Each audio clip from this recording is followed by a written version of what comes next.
All right. Seems like we're live now. Done hit the big time. Something like that.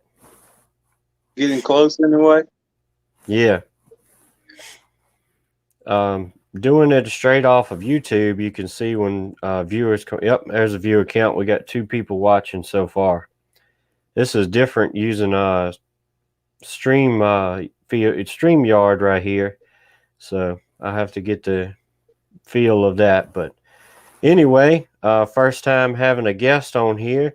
We got the Reverend Orville Gregory over here, so I'll let him introduce himself and tell you about his channel he's got going on. Hopefully it's in there, but I tried to put his link in the description. Well, I just got a little channel. I ain't started, you know, making videos probably just this year, I guess. Yeah, 2020. Right there at the beginning of the pandemic because everything shut down and all the churches shut down. So I went and tried to make some videos on my own to get the message out there. Oh, looks like we're running into technical difficulties again.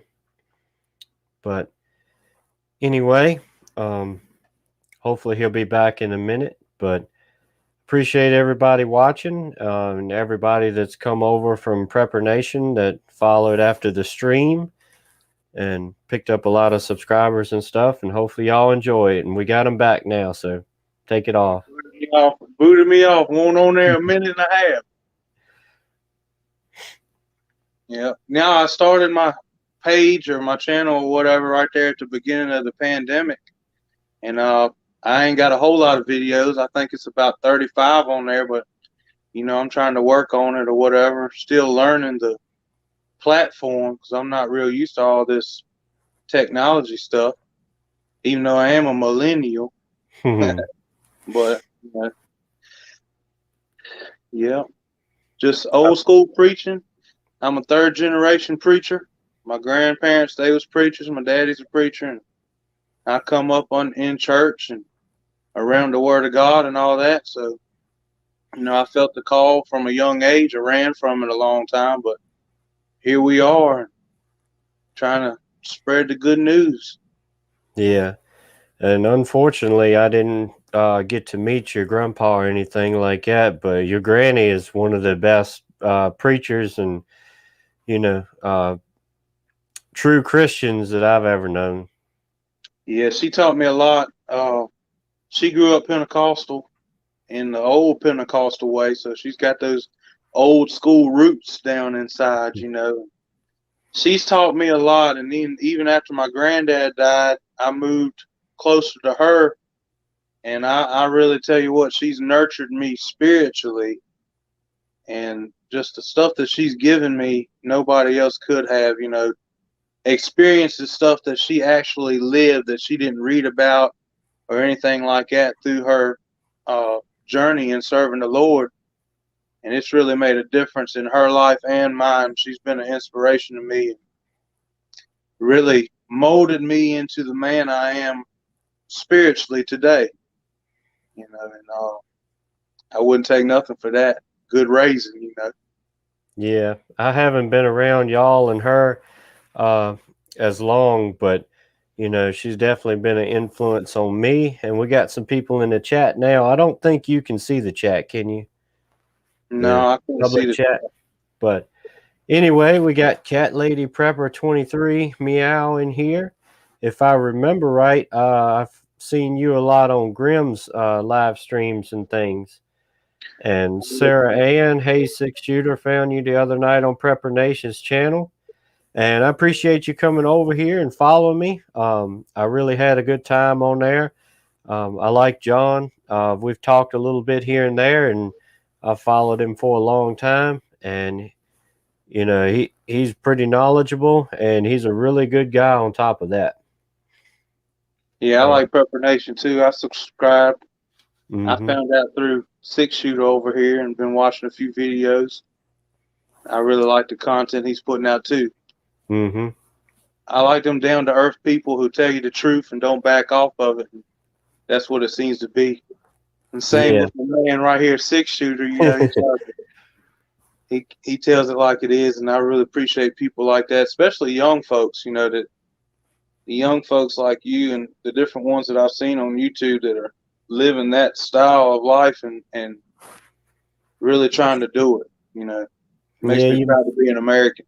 you might not think so with these gray hairs I got, but I'm actually younger than you are. Yeah, just by a couple years. Couple years. You catch up to me though. You got all Yeah, those little ones running around. that's where these come from.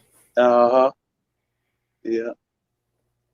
Yep. Dirty 30. I just turned dirty 30 this year.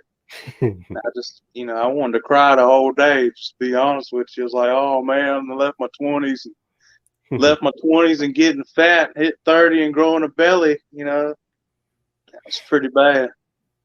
NWA Preppers here. How you doing, buddy? I appreciate you stopping in here. Um, Hopefully the stream's going good. I seen one person said that it was kind of buffering on their end. I'm not sure. It hadn't seemed to be on my end. I can see you good and everything, but it could be. But hopefully everything's going good. Like I said, this is a new experience trying this out and trying to get a feel for it, and hopefully in the future be able to get some different people on and kind of get their point of views and everything like that. But so far it's going good. It's a learning experience. Yeah, I don't know a lot about all this content creating as far as the editing and different programs and like using StreamYard here. I just tried fooling with that today, and then I, called them up. It's like, hey, you want to go live tonight? So we had some technical difficulties too. I don't know if you seen earlier that it said we were going live in a few minutes, and it was on there for like an hour, but we was trying to get him on here, and I think he had to do an update. And I honestly didn't know that it was showing on YouTube that we were going live because I didn't think I had published it or whatever, but I think we got it pretty close to figured out anyway. But like I said, I showed him a few things the other day, hopefully to help his channel out, and hopefully y'all go over and follow him and listen to the word a little bit. And I believe you got a bluegrass song or two on, don't you? Yeah, it's a few of us on there picking and a grinning. Uh, it's a couple. I'm not sure how many, maybe 5 or 6, maybe. I got it's quite a few of me preaching, and then I got some of a teaching that I do on Wednesday night at a different church.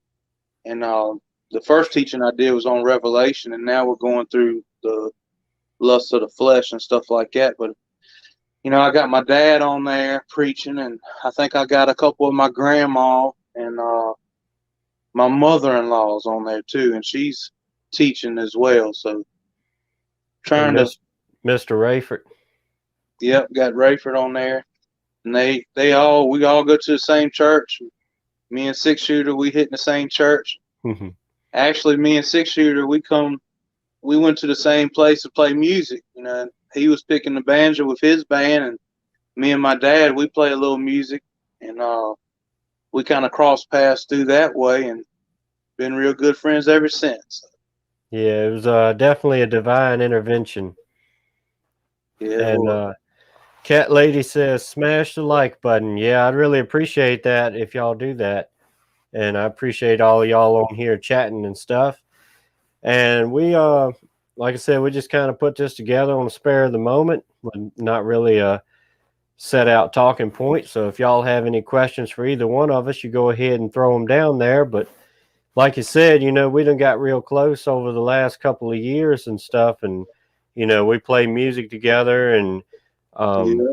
he does the preaching, and he's helped me a whole lot spiritually. And I've started teaching some Sunday school there and things like that. And, um, you know, back when things were getting crazy, I kind of got him into prepping a little bit. I told him he should change it to the prepping preacher, but I hadn't talked him into it yet. We're still working on it. I guess we're learning a little bit from each other.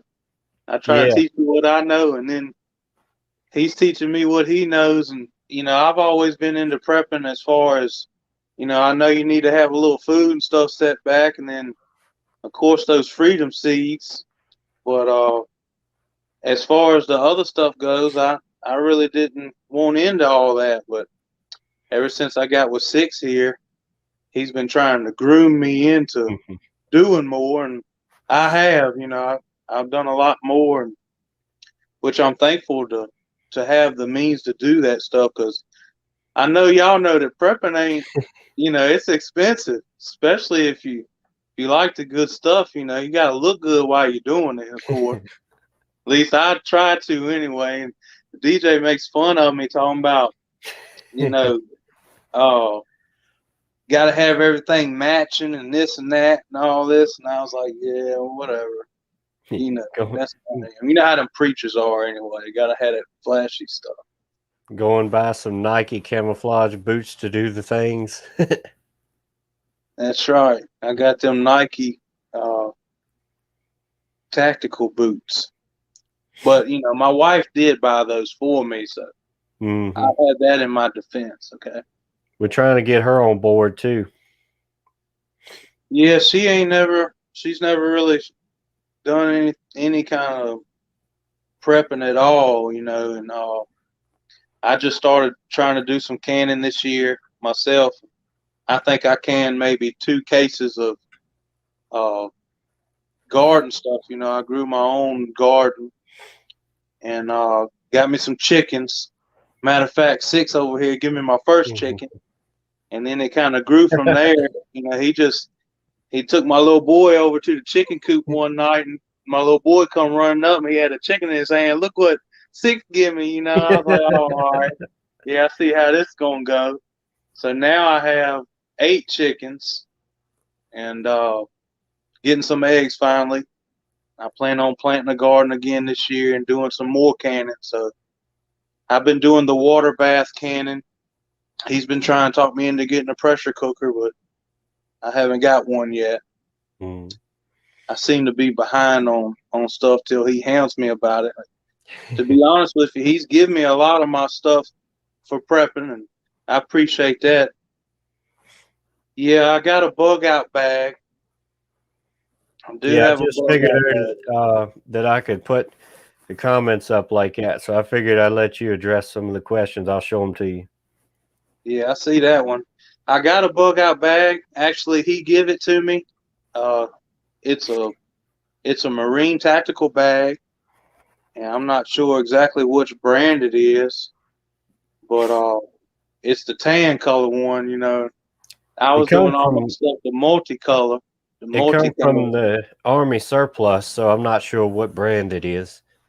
It's a nice one though, and I've got all the normal stuff in there. I got some clothes and maybe a pack of potted meat or stuff in there, some eating utensils, stuff to cook with, make fire, all the normal stuff.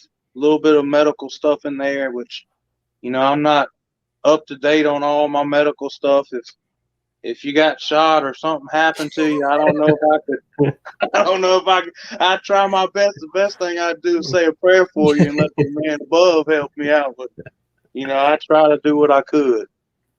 Yeah, we do live a little ways apart, even though we go to the same church and everything. But we tried to get together and do as much training together as we can. We took some tactical training a while back. And it was kind of a crash course. We did some moving and shooting, and we did the medical, stop the bleed, tourniquets, and all that stuff. A buddy of mine, he's really good on that stuff, and he came down and helped us out with that.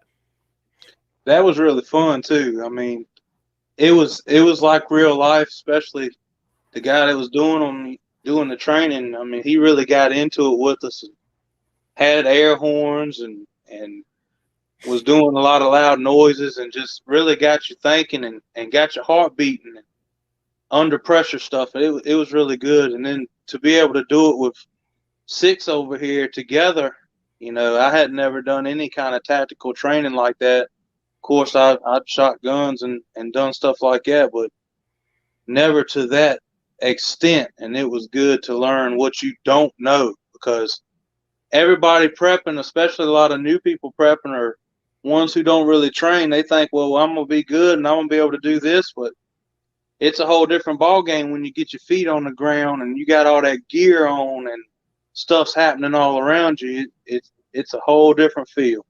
Yeah. And Sarah, are you guys lucky enough to have family and friends who are preppers? Um, some are, some ain't. And I'm sure even maybe some of the ones are think I'm crazy because I preach it to them. But funny thing is that Orville's dad here is just as big of a prepper, or maybe more in some cases, than I am. And we're all a pretty tight little group. It's us and some other folks and stuff, and we're all pretty much on the same page. And it really, it's some biological family, but really it's more of our church family kind of came together and is on the same page on that. So it's really good that that's like that. Yeah, my dad, he's a big prepper. He's probably still got food from the Y2K and all that was going on. I remember when I was just a young kid, he was storing up all that canned food. I guarantee you he's probably still got some from way back then. It's crazy. But yeah, we all like to have a little stuff set back, just in case. Especially with the way the things is going now. But yeah, there is other people like you said that uh, they just don't prep at all. But you got to stay ready and prepare for them too, I guess. Because those people that know you're prepping, I guess they're gonna come knock at your door, right? That's usually the general what people usually say, and it's a bunch of different takes on that from a prepping standpoint. Some people are like, "No, you ain't coming here," whatever that means to you, but no. But on the other hand, I kind of figure you would look at the person and tell if they would be useful to you. And like I said, with the homestead, I have a ton of crap that needs to be done. Yes, you do. Yes, you do. I got projects now that I need to get on that I hadn't got to yet.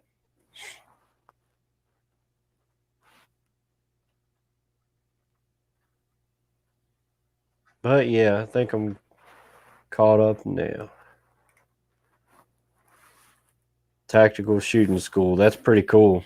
Um, I got a buddy, like I said, the one we did that training with, and he's really into tactical stuff, and he's helped me a whole lot because, I've got with him a whole lot, usually about once a week for a long time, doing workout fitness stuff and different trainings and stuff like that. Because me and him live a little closer than me and Orville here, so we've been able to get together a lot, and he's really teach me and helped me a whole lot with real world scenarios. And like we were saying earlier, when something's happening in real time and you're not really used to that, you'll have a lot of um, freeze up moments and stuff, and I want to be able to train through that. You gotta stay disciplined.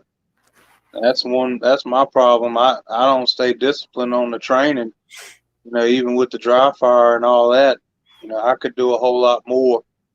I need to do a whole lot more, which I guess you never do enough, right? Yeah, it's really a lifestyle thing. It really is. But that's exactly right, NWA. There's plenty of things to do. Um, Everything from turning the compost to slopping the hogs, building more fence, building. I need to build a corn crib too this year, to be able to raise some field corn and put it up and make feed and cornmeal and things like that. But 100-acre farm. That's a big job. 2-acre garden too. That's a Man, that's job for tough. Orville right there. Yeah, that's tough right there. My little garden, I tell you what, I was out there trying to till that thing up. I've planted gardens in the past, but they was real small, like maybe 10 by 15 or something. This last garden, 2020, I tried to do pretty big, and I got my old grandpa's tiller out, and that thing about drug me all over the yard. then on top of that, I tried to plant too much seed in a in that area that I really should have. But you live and you learn. I guess this year I'm gonna try to spread my stuff out a little more where I can get that tiller in there in between the rows. See how that's gonna go, because I figured I'm gonna stick as much seed as I can out here in this ground. I'm gonna produce me a harvest, baby. Mm. But it didn't work like that. It chokes it out. So you definitely got to live and learn on that area. I Yeah. planted some heirloom seeds, but I don't think I saved any of the seeds. And I know you got to dry them out and stuff like that, but I never did. And then where I planted the hybrid and the heirloom, I kind of forgot which ones was which after you done got it in there, and I had to plant twice because the water washed it away the first time. But this year I'm definitely gonna wait a little longer and just go from there. Yeah. I'm learning with the greenhouse. I've never had a greenhouse before. I've been, having garden and stuff ever since I was a kid. I grew up in that, so I'm pretty used to that. But the greenhouse is a new experience, and I'm trying to go all heirlooms, especially in the greenhouse, to be able to save the seeds. And the hybrid stuff does really good, grows good, and everything like that. But it's not advised to save the seeds because it won't come back as the same crop. You don't really know what you're going to get. And with planting really heavy, you can do that with things like corn. And when it comes up, you go through and cut some of it out and thin it out and stuff. But so a lot of things, if you just plant it too heavy, it's just going to choke it out. Ain't nothing you can do about that. Yeah, I really love gardening. That's fun. That's fun planting that. It's hard work. Like I said, you got to weed that thing and get out there and work it. But I have a lot of, a good time doing it. I really do too. And that's cool that you built the greenhouse. I built mine. Like I said, I'm not a great carpenter or a greenhouse grower, so it's two strikes. But I really hadn't done a lot of building stuff until this year, and then just kind of dived in. But I got some videos on it. But we made out of pallets around the bottom, and we did cattle panel hoop and covered it in plastic, and end up putting a propane wall heater in there to keep it warm. And I've got some grow lights in there now because we just don't get much sun up here anymore. Yeah, that greenhouse is really cool. That's nice. I tried to build a chicken coop and it didn't turn out so good. Yeah, I just went and bought one, Tractor Supply. It That says works. it'll hold eight chickens, but I got 8 chickens in there, and really it's too many for that little coop. Just as far as the maintenance with the coop and everything, trying to keep it clean and all that. That's I need another to, thing that we started really not too long ago, a couple weeks ago, but I wish I'd started it a couple years ago. As much potting soils I had to buy doing the greenhouse and everything, we started composting, and we got the chickens and the goats and rabbits and all that stuff. So I'm taking them old shavings and whatever, poop and stuff like that, and composting it. And like I said, I wish I had started that a few years ago. I'd have been a lot better off. yeah, I could probably start me a little compost pile. I don't know much about that. Just pile it up in a pile and cover it up and let it ride. I guess I don't know. That's the extent I know of it, but they make different bins and stuff to tumble it, and some people make like a pallet deal and stuff. But I just got mine right there in the edge of the woods, and I'll turn it, every couple of weeks or month or something, and spray it down if it's dry, and I cover it with a tarp, and hopefully it's doing its thing. Poor Rev, yeah, that's right. Jesus was a carpenter. I can't. I ain't hitting too much on that area. Uh, I ain't really built anything. I used to paint houses, which you build it, I can make it look pretty, but other than that, I'm not good with a hammer. Yeah, and she says do worm compost too. I kind of started that. I've got a bin but I've just got some regular earthworms that I dug up in there. I need to order some of the actual composting worms, but yeah, I did look into that, and I think that's a good idea. And it'd be several uses for it. For one thing, you always got worms to go fishing with if you need to, and Yeah. also they can eat whatever old fruit and stuff you do throw away and coffee grounds and stuff, and be able to turn that into some compost to use and stuff. So um, if you've got that going, have you had good luck with it, and what kind of setup do you have?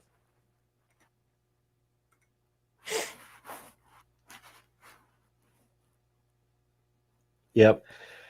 That is one reason we got the rabbits, of course, for the meat. We hadn't butchered any yet because I'm planning to raise them and then do that. We got all adults right now, but that is one thing that I liked about them, is being able to put it straight on versus the goats and chickens and stuff. So Bee Charmin knows her crap. Yeah. Old rabbit. Mm-hmm. Yeah, I'd like That's to what have you me need. put them That's in the what you pan. need. I don't want to raise none. I just let you do the raising. I come over there and get one, put them in the pan, right beside the mashed potatoes. We just had some babies yesterday or day before, so hopefully they'll do good and everything. Yeah, I watched a video on them after you got some, was kind of checking them out. The video I watched said that they, mate like every 28 days or something. It's about every other month you can have little ones running around. So Mm-hmm. the saying's true, I guess. Yeah, it seems to be. Um, I'm not an expert, but one thing I seen said that they can be pregnant and about to give birth with one batch and get pregnant again before they even have the first ones. That's amazing. Mm-hmm. Just keep them shooting out. Yeah, like I said, I don't know that for sure, but that's what I heard. But I enjoy having them. Like I said, I grew up around cows and garden and stuff when I was a kid, and I really wanted to get back to that. And this year we just dove on in, and I've been trying to drag other people with me. Yeah, every time Six gets an animal, he's like, "Man, you need a couple of these." I'm like, "No, bro, I'm good. I got my chickens and I'm happy, man. Got my Yeah, chickens." we need to show your wife and your kid that baby goat we got, and then you'll be having some goats. No, I was kidding with my boy. His birthday was yesterday. He kept asking me, what I got him. And I told him, I said, "Well, I got you two more chickens to play with." He ain't like that at all. I've been letting him go out there and feed and water and bring the eggs in the house, teaching some responsibility, get them little Yeah, ones involved. Some days he hates it, some days he likes it. But you know how that goes with the kids. I was and picking on him. I that's told him I life. got him a rooster, and then the next time I tell him, "Well, I got you a goat," No, yeah, But have fun with that. that's good though. That's what we've been trying to do with ours, is get them used to responsibility and working and things like that. Because if you don't start young, when they get older, you ain't gonna do nothing with them. Gotta get them young. Yep, and that's the same way with teaching them, values and things like that. You got to start when they're young. That's exactly right. That's how I was raised. I come up in the church, whole family preachers. It wasn't no, "Are we going to church?" It's you going, or you gonna get that butt smacked. Yeah. Which I'm proud of it today. I'm glad that they drug me to church and made me go, and I'm a better man for it. And not Mm-hmm. only that, but when you got biblical values in your life, that stems out into all your other aspects of life, in your work ethic and everything. And it Mm-hmm. just, you're a better person all the way around, I believe. Yeah, whether you're a Christian or not, there's still good values, and if everybody, Christian or not, live by those same values, the world would be a different place. Yes, it would. Morals. Mm-hmm. Got to have a standard. Yep. But anyway, I'm having a good time. How about you?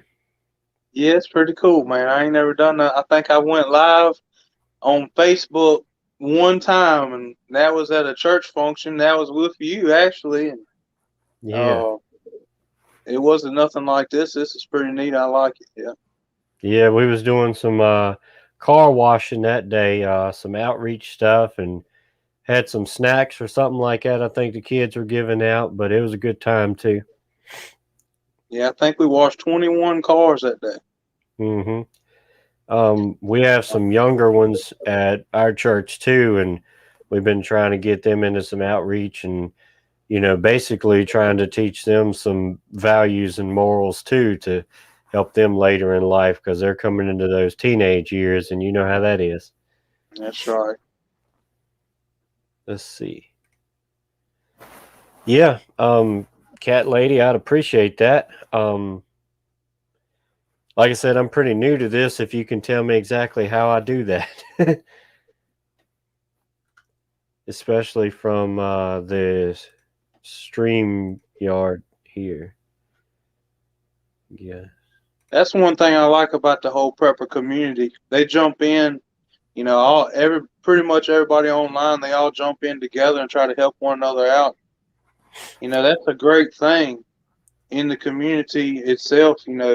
Everybody not trying to step on everybody, but reach out a hand and help one another, and not always try to bash you for information that you don't know. Like, that's a great thing.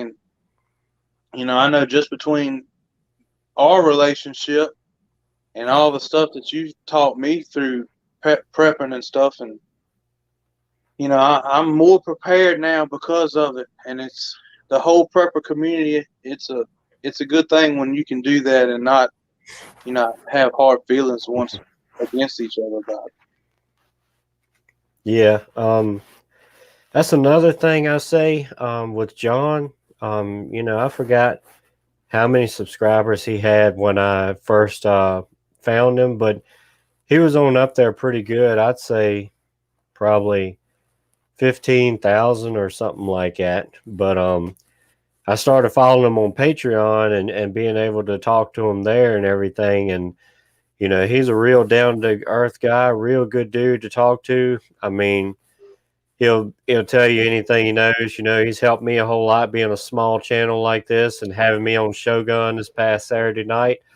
And there's a lot of big ones on YouTube, but a lot of them won't, give you time of day unless you also have a huge following. But also, the actual people, the community in the nation is hands down the best on YouTube, I do believe, because just about everybody, well, everybody that I know of that's came over to my channel from Prepper Nation has been nothing but good people. Everybody, no trolls or anything except for B Charmin wants to be here, so we'll let that one slide. You can go ahead and do that, but it's definitely a really good community of people.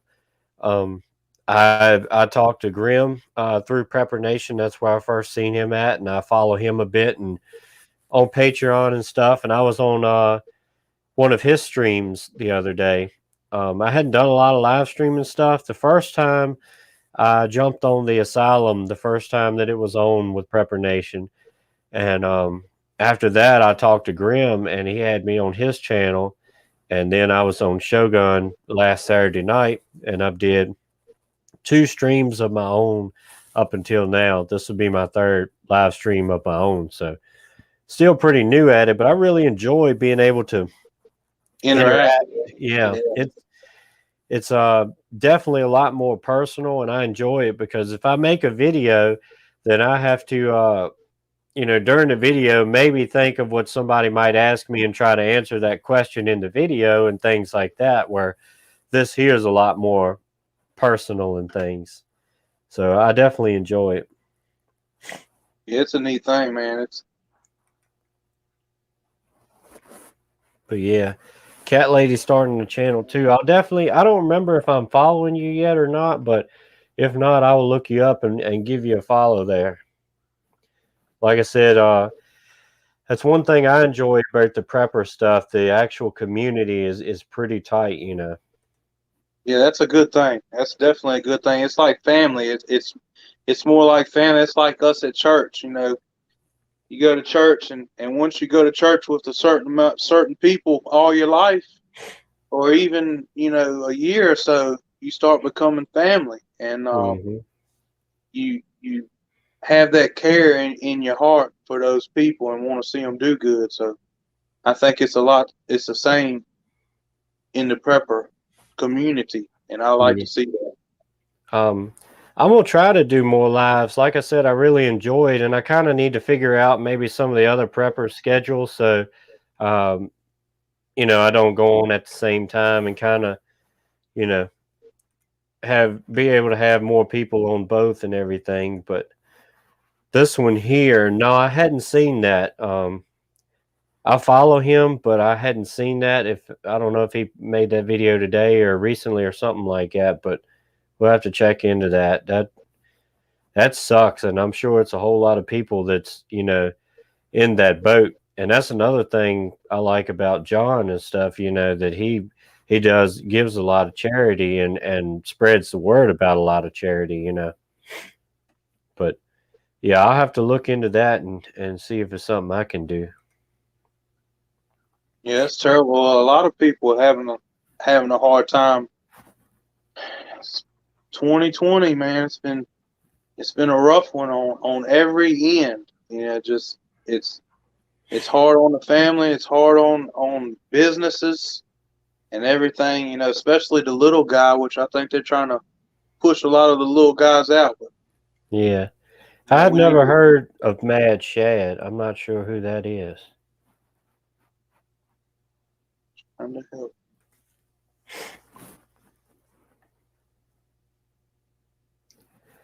That is true, and that's like I said. One thing to consider. They need a preppers live TV guide or something where we know everybody's time slot and put that Yeah, out there. But all right, so Pinball's got the link to that. All right, that's cool. We'll have to check that out. September. Yeah. I don't know if you follow Pinball, do you? Uh-uh. I do follow NWA Prepper. Mm-hmm. NWA Prepper is a cool dude. I punched the subscribe button on him. Bee Charming, you got bees? You raise bees too? That's That's something another. that you don't have, Six. You don't have any bees. You might have to get you a couple. I've been talking about it. I need to look into more of it. I know they sell a lot of the equipment, like at Tractor Supply and things like that, but I'm not sure on getting the actual bees. I think you can order them and they'll send them to you online. What you do is you just get on that old ATV and punch you some up, Yeah. like the old timers did. Those, I don't think you've seen them, but those two maple trees that we had that were near the house I took down that were rotten, and they had honeybees and came back every year. But at that time, I wasn't getting into all this. But if I could go back, I'd try to scoop me some up. She had the suits on the land. I think I'd have run them off too. Yeah. I wouldn't have been so friendly about it either. Yeah. She said you can't order them. Yeah, I'll have to do that and try to look up. Maybe if you got any advice for somebody starting to keep them that knows absolutely nothing, because right now all I know is they'll sting you. Yeah, definitely. Well, you raise some. I'll buy some honey from you. That'll work.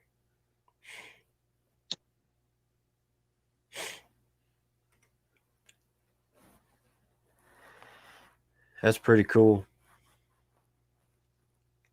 Bee classes. I don't know if we have anything like that around here or not. Um, Honestly, we live pretty rural, but I don't really keep up with what goes on. It's not really a lot of stuff posted if they do have it. I think some of the local fire departments and stuff will have like some first aid classes and stuff like that, but As far as agricultural stuff, I'm not really sure, and I Brunswick probably too. should know more about that because one of the ones in our family now works for the Department of Agriculture. So, but anyway, you know how that goes. Yeah, last time I went to any county function, it was for the sanctuary county deal. Mm. Yep, cows, horses, and farm animals. That's my deal. My mom and dad still has cows, and I'm working on now. I just got a bunch of fencing stuff from my buddy that was moving, so I bought it from him for a good price, and I'm gonna try to get enough up to get me a couple to start out with and everything. You know, we got goats and we had hogs, and we're going to get some more feeder hogs probably in a month or so and start working on them again. But I want to get a cow or two of my own too.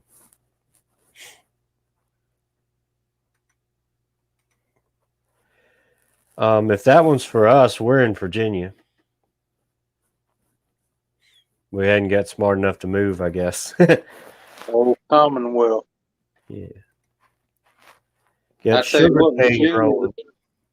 Virginia is a beautiful state. Yeah, it really is. It's pretty land, Yeah. mountains and stuff too. The Blue Ridge, and of course you got all that good bluegrass music rolling out of Virginia. All the big timers was right here from Virginia and Tennessee. Yeah, some Kentucky and all, but my all-time favorite one in bluegrass was the Stanley Brothers and Ralph Stanley after Carter died. That's my favorite. That's pretty much all the songs I play, and I think Orville's tired of it by now. No, that's all right. Every time we was at church Sunday and DJ play a song, I say, my granddaddy used to sing that song all the time. And then he'd pick another one on that old banjo, and I say, you know what?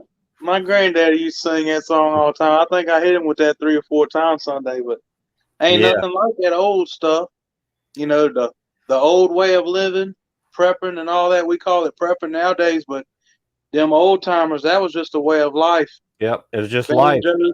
Banjos and guitars, the old way, the real country music, and then Mm-hmm. of course that old school gospel message. Mm-hmm. Some things don't need no change. Yep, that's exactly right. But Got to keep it original. even though I'm young, I was fortunate enough to grow up in an older style, with the farm stuff and the music and stuff. I never knew there was anything other than bluegrass music till I was probably 10 years old, to be honest with you. That's all we listened to, and it was mainly that Stanley music, and that's what I grew up on, and that's why I bought the particular banjo that I did, because it's got that arch top, it's got that Ralph ring in it, it's got that sound. But yeah, you probably could something like that, a Tractor Supply or a local farm store or something like that, and figure something out. The Rural King. Yeah, I That's my don't have one in favorite. my area. The Rural King's a place. That's the happening place right there. But yeah, unfortunately, we ain't got a Rural King around here. I have to make a road trip down to his house to go there, but it's probably a good thing we don't have one around here. I wouldn't have no money for prepping. Well, I don't know. It kind of is like prepping though, homestead stuff. Yeah. Bluegrass band here in Florida, Penny Creek, upright bass and all. The old doghouse, what they call that. I like that too. Ain't no sound Mm-hmm. like that upright. We don't have a bass player really in our band. We got a guy that plays a harmonica, and he's been learning on the bass a little bit. Mm-hmm. It He's ain't doing it ain't good like that with it. upright sound. Mm-hmm. It's definitely different. I mean, you just can't beat acoustic anything in older time music like bluegrass and the old style country and everything. It just is what it is on that. It made But my hair stand up on my neck. we need to get together and make some more music videos and things like that. But Yeah, you we know, do. Usually when we get together and play, it's just at church, and it's hard to make a video like that. Yeah, I always say I don't ever practice. I just play. Mm-hmm. Nothing like Christian music played from a banjo. Yeah, my dad, he plays a banjo.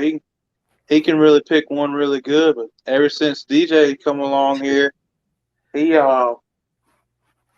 he kind of took that over, and he's really good on the banjo too. So, we get together at his house or whatever, and after we do our little tactical stuff, run around the yard, we try to pick a little banjo music. Yeah, I kind of feel bad because when I come here and started playing the banjo, he kind of put it down, and I don't mean for him to do that. But I think he enjoys playing other things, the He guitar, and does. he can play the mandolin a lot better than I can too. I can strum a few chords, but that's about it. Well, he just likes to see other people take part and have a part. Mm-hmm. And I tell you what, ever since y'all started coming to church, man, we've been having a really good time. A lot of churches are struggling right now. Ain't Mm-hmm. even having church, but we've been having a good time. The church been filling up, and more people coming, having dinner, and the spirit of the Lord's really been moving.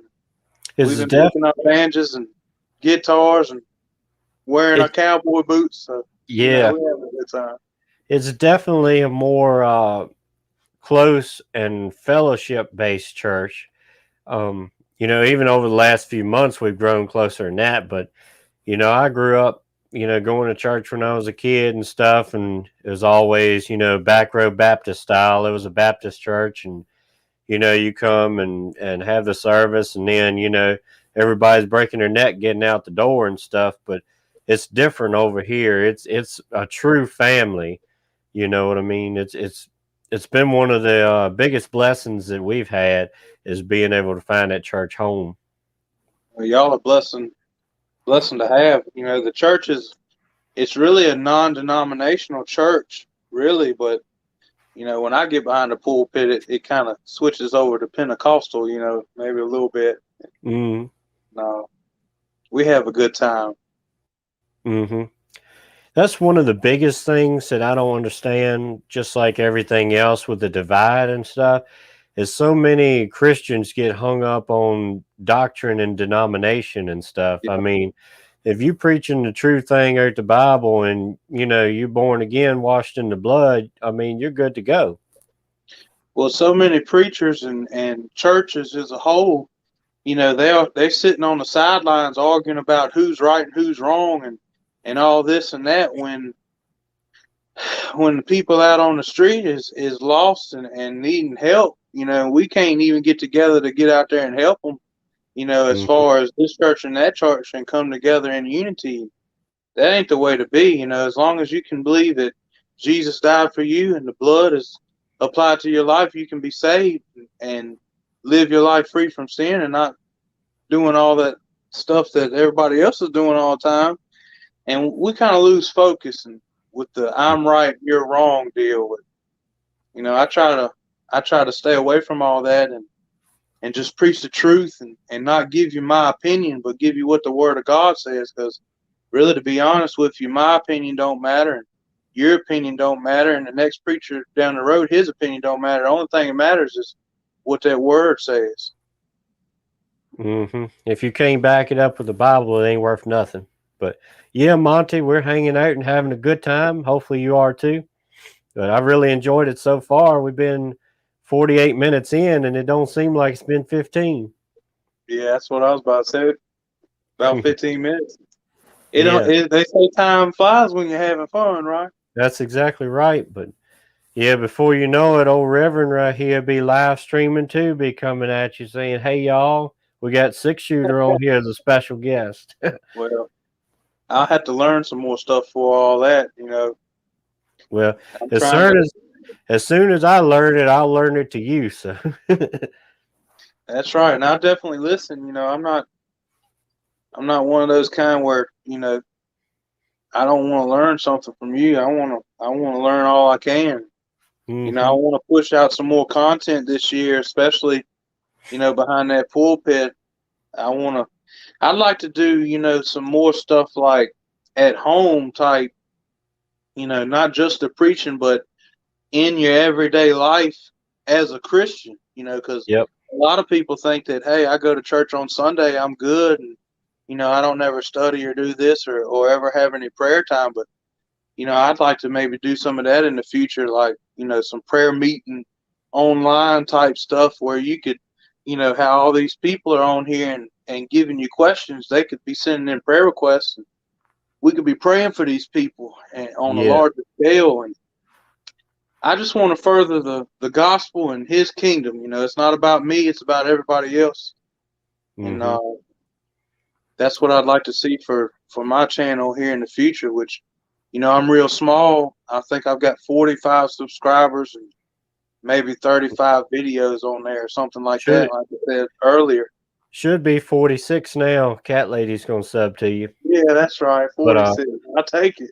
my channel here, I kind of have a little bit of everything: homesteading, prepping, logging, music, and whatever basically pops in my head. But I try to have that message on here. Um, I don't do it as much as probably I should, but I need to get more on that. But I do have some videos on here of some teaching and things like that. But Orville's been helping me a whole lot spiritually and learning how to walk in the spirit type of thing. I definitely need to work on my prayer life. I've never been a big prayer, even if I pray every day, it's like a 5-minute prayer type of thing. But this old boy here, he's going a little further than that. Well, that's your main thing right there. Is it? It don't matter how much of the word you know. If you don't live it, it don't matter. And if you ain't talking to the Lord and staying connected, knowledge, it's good and all. But if you ain't putting it in your prayer life and praying that word, the Lord has to operate by His word. So when we start praying and we have that connection to Him every day, it brings authority, it brings power, it brings justification. I'm justified in the way I live through the Lord and what He's done for me. And I claim to be a Christian. I want to talk to Him. If I didn't talk to my wife every day, she probably wouldn't be my wife. So, Not very long. not very long. That's right. So I want to, talk to the Lord, and I've grown a lot here in the last few years spiritually myself. And we started a youth group at our church. It's called the Watchmen. And me and Six right here, we kind of the leaders of the thing. And, everything I think about or we try to come up with, I run it by him and see if he thinks it's a good thing. I'm trying to groom him and establish him as a foundation in there so people can kind of look up to him too, because old Six over here, he's a leader too. And as little time as I have known you, which has been about 2 years, I guess, maybe a little longer, I don't know. I think it's probably 2.5 or 3 years, Yeah, somewhere along in there. Hadn't been an extremely long time. To see where you come in the church at and the man you are today spiritually, that makes me proud. Not in a bad way or boasting in any kind of way. It was all the Lord's doing, and that makes a man happy when he sees disciples being made. Yeah, and going back with talking about trying to groom me into it and everything, and that really helps me too, especially with everything going on. And as well as anybody that everything I got going on, it's easy to get sidetracked and this and that, and working all the time and stuff like that. And like this Sunday, last Sunday, I thought I was teaching, but we had bad weather and it was closed and stuff. But this Sunday, I knew I had to teach, and so I've been more in the Word and studying and praying and doing that thing where honestly I probably wouldn't if I didn't have to teach. It holds you more accountable. Yeah, it keeps you on your toes. NWA said he prays without ceasing. That consistent prayer. It's hard as life hits hard pretty often. You're definitely right about that. You got to stay prayed up. we miss that a lot. We miss that praying without ceasing, and we don't really take time to realize how much Jesus prayed. And I mean, if the Son of God needed to pray that much, how much do we need to pray? Twice as much. Mm-hmm. Yeah. Stay prayed up, prepped up, strapped up, right? Yep, that's what I say. That's right. Yeah, I went on there on the Teespring and ordered me a 6-shooter homestead shirt. And it's a hoodie. It's a zip up. Says pray stay. Yep. I don't know if y'all can still see me fine, but look, I he's appreciate freezing up. that. My screen went black for a minute there. Did yours do it over there on that end? No, mine just froze up a little bit. Yours froze up and everything. So say that again. My screen went black for about a half a second, and then you come back and you was glitching a little bit, but you there now. We're good to go now, but yeah, NWA, we appreciate you coming on here and everything, and it's Yes, really sir. not bad and everything. We kind of had a free night, and I've been working on this program, trying to get it set up. I'm still working on my studio. The other night I had a backdrop, and I kind of moved around and got a desk here is what I got my stuff on now. So I got to move my background back and make it pretty, and I need to get some better lights right now. I got a big shadow on me, I know, but hopefully before too long I'll look more official.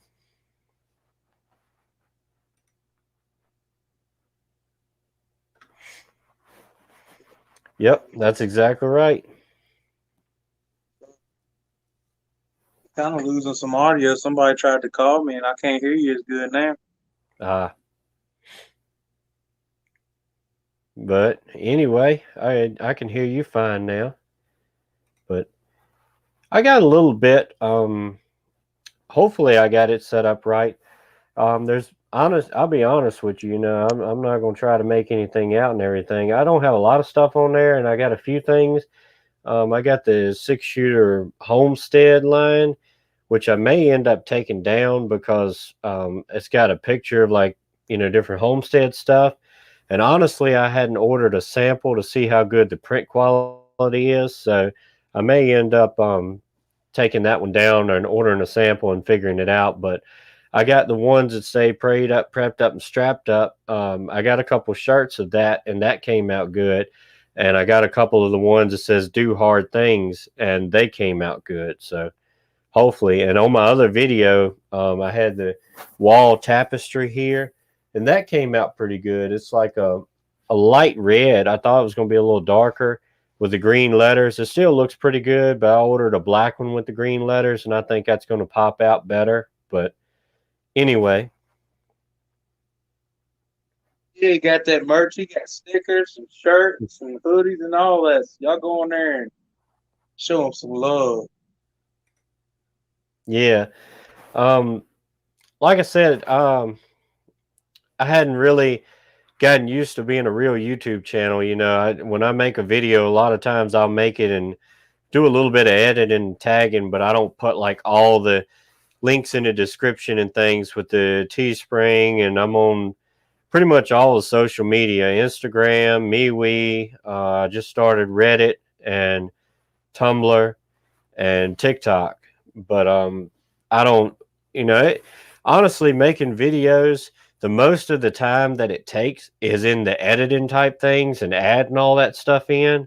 So a lot of times I don't do it unless it's on, a big video like the slaughtering the hogs. I did a lot of editing on that to make it come out right, but a lot of them I just put a few tags on it, and that's about it. I still can't hear you that good. I'm gonna try to back out and come back in. Maybe it'll fix my sound. All right. Yeah, we're still learning the technical stuff here, the ins and out of making videos, and especially doing live streams. I'm pretty much brand new to that, but here we go. Let's see if we can bring them back in. Yeah, that fixed it now. I can hear you a little better. Somebody tried to call me. I'm using my phone because I ain't all tech savvy like Six over here. Got all the stuff. My little setup. I got a stool sitting here beside my chair and a little phone holder that Six give me. And somebody tried to call and I couldn't hear what y'all was talking about hardly. So we got it fixed up now.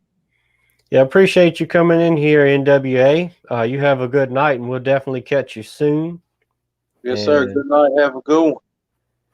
Just got done with first responders class. That's good. They're really good skills to have.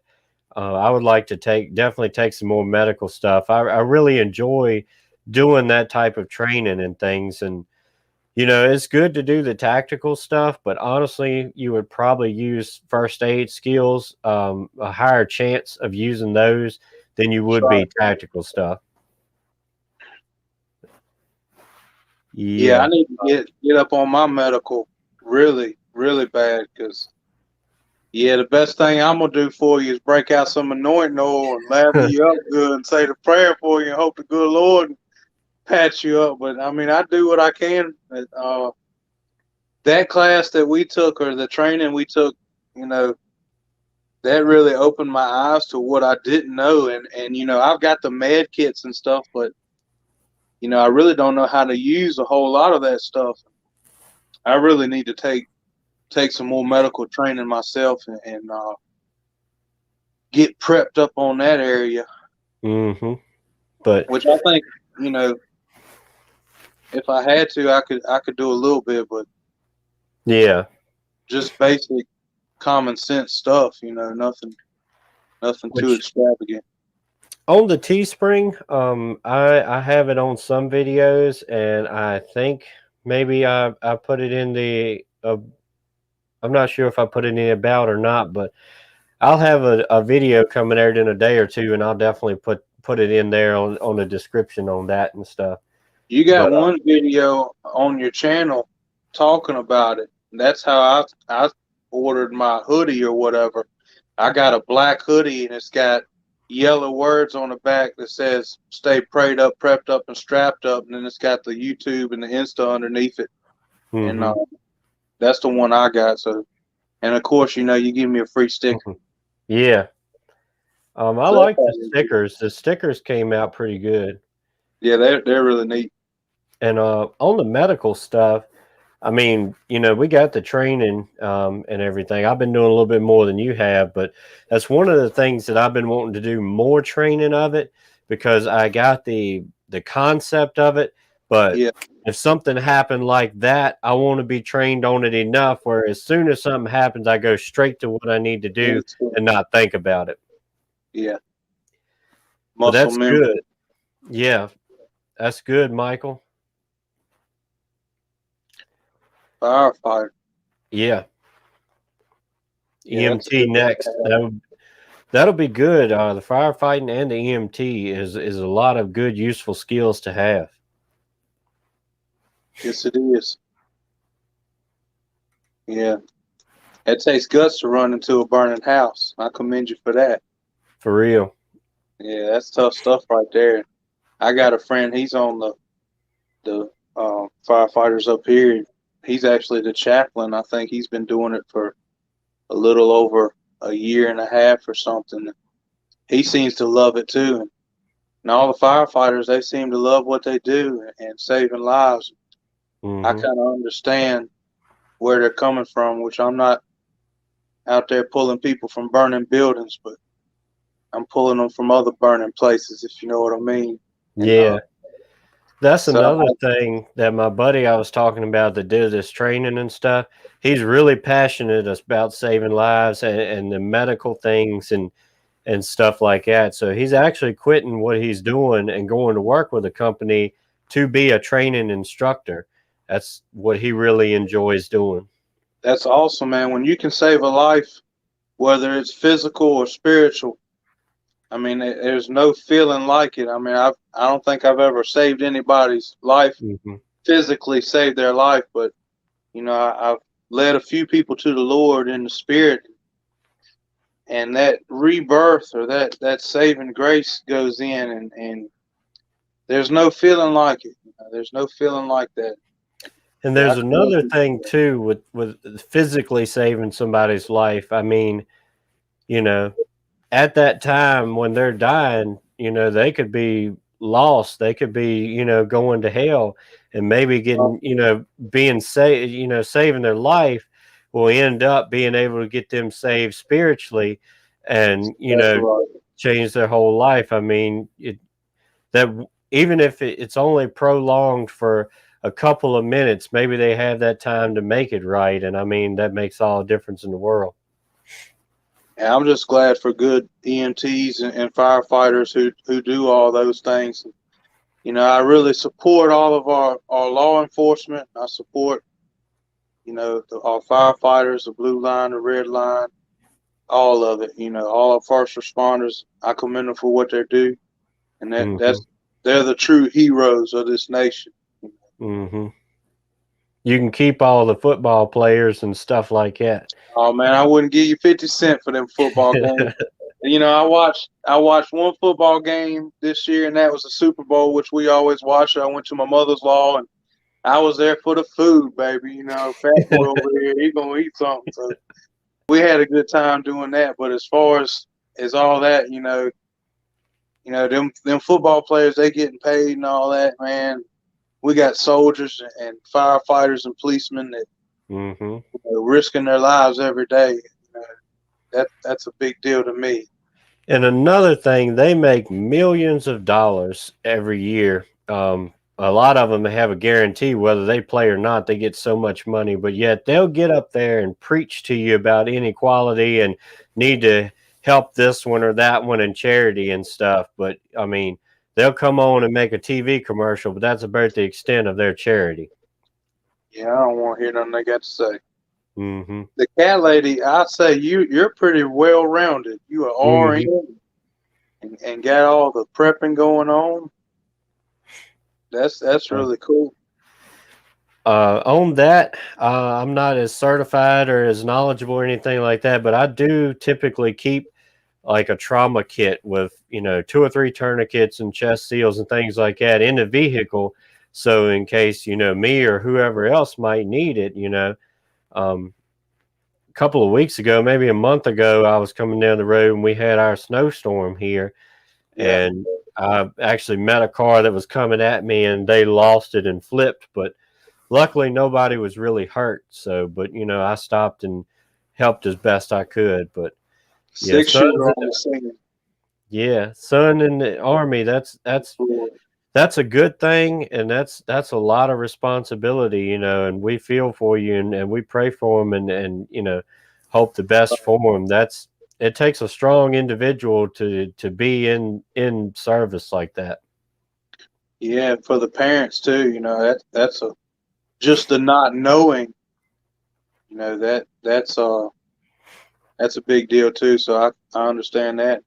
Yeah, we'll keep y'all in our prayers, especially for the ones deployed. Mm-hmm. The ones that's keeping us free. That's right. Meow is an overachiever, laugh out loud. I guess you could say that. She's doing the most. She got it going on. That's right. That's right. Ain't nothing wrong with that. Mm.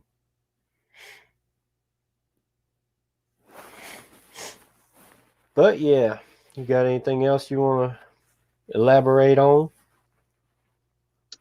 Well, I mean, I'm having a good time. I really appreciate you jumping on here with me and letting me come in here and run my mouth a little bit. I might have you back on sometime. Well, them preachers, they like to talk a lot, so and they like to talk and eat. Getting on that, y'all do some TV preaching, don't you? Yeah, we do. We're here on local channels, and I think we're on TV out in California, which my grandmother, she's over all that. She's been preaching on TV for something like 45, 50 years. And, we've been doing a little local channel here, and we've got radio program too. And I think she's got several 30-minute spots and a couple 5-minute spots on the radio. So we're trying to do what we can. My grandmother and grandfather, they had a ministry It was called Trucking for Jesus. And they would go into the truck stops and preach for about 2 weeks from here to California. You know, they went from here in Virginia all the way to California and would come back. They'd leave around November and come back around March or April and preach in truck stops for about 2 weeks, and then they'd move. They'd done that for 36 years until my granddad died. Actually, he died in Eloy, Arizona, and they was at a truck stop then. My granny, you know, when she tells the story, he had been out on the lot that morning talking to the guys at the truck stop at the shop, you know, and then he come back in, took him a little nap. He got back up and told my granny, he said, well, I'm going to go back out here and preach to the boys a little bit more. And with that, he fell over with a heart attack and went to be with the Lord right there. And, you know, we went out and brought the truck. You know, what it was is a mobile chapel. They had a Kenworth tractor and then a trailer, and they converted it into a chapel. It's got pews in it and a rostrum stand, and then it's got a little living area with a bed and sink and stuff like that, and that's what they was living in. And actually, I've got a couple videos on my channel of me standing in there preaching in the chapel, and it's pretty cool if you check it out. It's real neat. But he died, and that's been about 8 years ago now, which we don't take the truck out anymore. We were still going to California and preaching revivals out there, but here with the COVID, we couldn't go this summer. All the restrictions and stuff, and especially in California, we couldn't make that trip. But, you know, here locally during the summertime, we usually do about 10 revivals a summer, you know, week-long revivals or 4-day or 5-day revivals at a time, you know, back to back. And we usually stay really busy. And here with this COVID stuff, it's been an adjustment, to say the least, especially for my grandmother, because that's all she knows is pack the bag and let's go preach somewhere, you know. And now she's shut up in her little apartment down here, and you know, that's a big adjustment for her. She's just over 70 years old. She's 71. She's been preaching for 50 years. You know, of course, she lives alone, which I live about a block away from her. I have coffee with her every morning. She takes my little boy to school and stuff when I'm at work. Just the adjustment of from going and preaching that much and doing so much and then not doing it. I've tried to set my focus on our church at home. You know, we're going out here and doing all these revivals. You know, you kind of lose focus of your home church. Ever since we ain't been going out and doing all those other things, I've been focusing on the church at home, and we've really had a growth spurt here in the last 2 years, I guess. And with Six here and his family coming to the church, and then he's brought some more people with him, especially, good people, just some of the greatest people you ever meet. And I say that about Six right here. He's one of the best friends I ever had, you know, a real friend, not no, you know, friend one day and you don't know how he's going to be the next day when you see him. He's the same every time you see him. You know, he ain't changing. He's got his EDC and all that going every day. I mean, he's the same. And, you know, I'm glad to see people like that and make a difference in their lives when I can. And he's making a difference in my life. And through the ministry at the church, I mean, I've learned a lot, you know, as far as leadership skills and stuff like that. I'll be the first to tell you, I don't know it all. And it's a learning experience for me. I just try to let the Holy Spirit move, you know, and lead and guide direct. We've all grown together. I keep the live streams coming. I'll be here as much as I can. Well, we appreciate that, Michael, and I know Six does as well. But you were talking earlier with your family and stuff, and living on the road like that's a hard life. You know, personally, I haven't done it, but, you know, I understand that. And when I was getting him into prepping and stuff, and that's something that they hadn't done a whole lot because they lived on the road and you didn't really have places to store everything. So I've been trying to teach them as much as I can, especially with gardening stuff and canning and all that type of stuff. But I think the first few videos you made was in that truck, in that trailer. If I remember right, that's when you started the channel, and the reason for it is everything was shut down and things like that. But That's it's right. it's really nice in there. I've been in there. It's not a lot of room, but it's really nice in there, and it's a lot of old pictures and things of all those years of them being on the road and news articles back when people would report on stuff like that. I mean, now you would never see that in a local newspaper. That's my legacy on that wall. They started in 1975 is when they went on the road trucking for Jesus. And they started out in a box truck and pulled a pop-up camper behind them.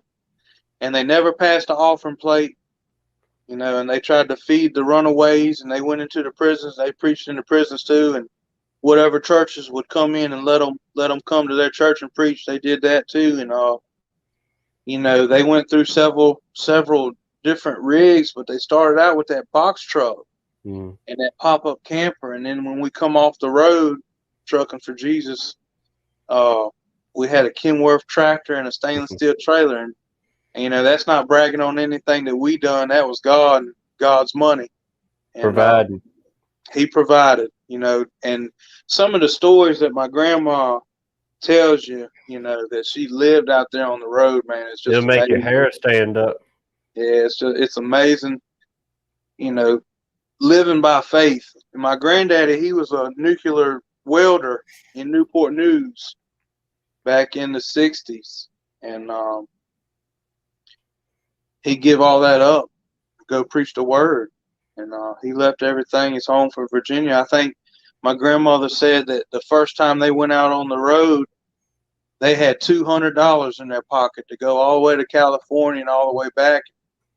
They got out there around Texas or something. My grandma got discouraged with all the things that was happening. Just told my granddad, was like, hey, we just going to give up. He looked at her and said, no, God called me to go all the way. He didn't call me to go halfway. They never passed the plate, and God provided. So it's been a great journey. Wouldn't take nothing from a journey now. My grandmother's wrote a few books and had one published. But it's been amazing to watch them, and that nurtured me. Really, I just rode in on their coattail. Yeah, we got Southern Boy Prepper in here tonight. He was on I think the second live stream I did, the one with me and Homestead Honey hopped in there. So it's good to see you. But yeah, we're just having a good old time over here. Yeah, we are. But yeah, it's some interesting stuff, and it's amazing to see what God will do. And back when Jesus called disciples and stuff, and they said, well, I got to do this or that, and bury my father or whatever, and Jesus said, let the dead bury the dead. It's time to go. And then they dropped everything and went. That's right. A lot of times that's physical, but a lot of times it's just spiritual, to drop what what you want, what's holding you down, and take up the cross. Even the little things, my grandma said when they first went out on the road, she had a wooden Indian, and she loved that wooden Indian, they had at the house, and she didn't want to give that thing up, Well, the Lord dealt with her, and, I think she went to church one night, and the preacher was preaching on giving things up or something like that.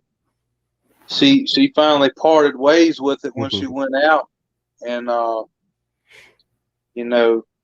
today you go over to a house, she's got a bunch of wooden Indians just hanging out in there. She's actually got a life-size one in.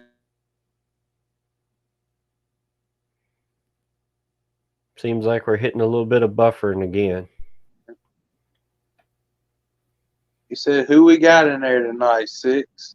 We've got 13 following so far. We got Cat Lady Prepper Meows up in here, and B Charming, and of course we got the Reverend Orville Gregory here, special guest. And going with that, I really hate that. Every time you want to be selfish or you got something you want to hold on to, you'll go to church and hear a preacher like you talking about that thing. Hey, I'm gonna come back again. I lost my sound. All right. I'm blowing.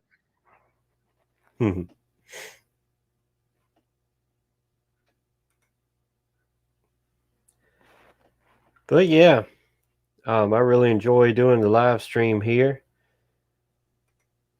People stop calling me. Maybe I'll be able to hang out with you on the live stream. I ain't never this busy at 10, whatever it is. That's crazy. It's almost 11. Actually, it's 10:50. But you're too popular, is what it is. Yeah, I guess so. They're probably calling you, say, "Hey, I see you on YouTube." This person right here called me. Ain't never called me before. Like, what you need? Probably your car warranty. Oh man. Yeah, I think it's a guy hiding outside right now trying to tell me that. Probably so. Yep. But yeah, I think that would be good. Especially as the summer gets here and the weather breaks and stuff, you can have a lot of studies outside under the old shade tree or something like that. I think people would really enjoy seeing that and coming from such a knowledgeable source, Get out there in the old garden after you put it up and get some stuff growing out there. Do a little talking. I want to do some more, especially with my chickens. I want to get me an incubator like you got over there on the homestead. Try to get me some more chickens running around.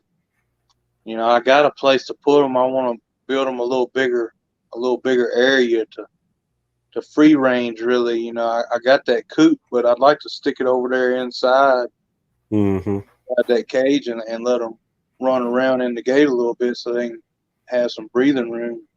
Definitely want to get some more chickens. I think that's about as far as I'm gonna go with the animal part of it. My wife, she wants a dog with Yeah.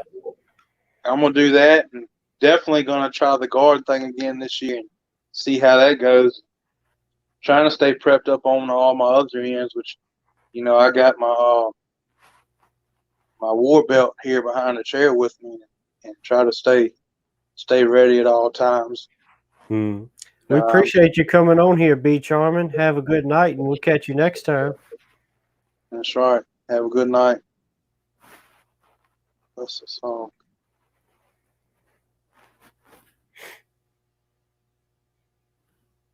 Yeah, I've definitely been taking prepping a lot more serious since me and Shooter's been friends here, and he's really took me by the hand, or really I'd say pulled me by the ear or something to just a few times probably start doing more.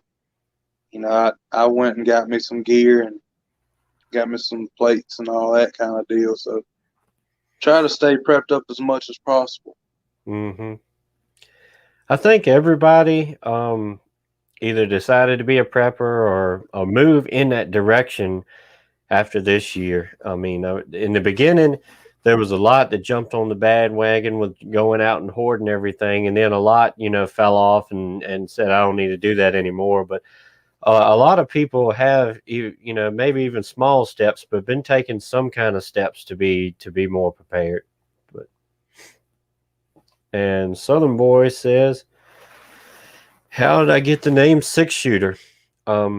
I told it on John's stream the other night, but honestly, when I was a teenager and first started driving and thought I was cool, I had a truck and I got me some of those like toy Western style 6-shooter guns, and I had them attached in the grill, and that's where I got that name from, and it just kind of stuck, so I went with that. Yeah, old Dirty Harry over here. 6. He Yep. got a big old one of them things. 5-shooter. Yeah, 5-shooter.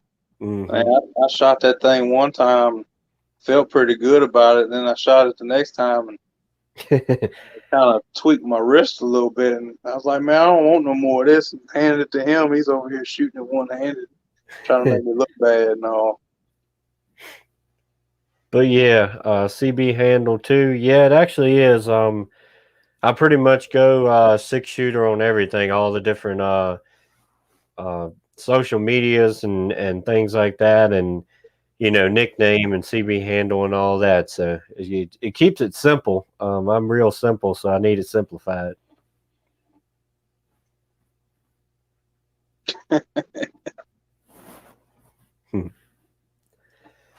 Baby goat making the dog mad. Goat keeps chasing him. I bet that's pretty funny. We got some goats and some dogs too, but we usually keep them separated. But I bet that is pretty funny. As long as he don't start barking or the dog Yeah. start making goat noises, it'll be all right. Might try to mount it or something. You never know.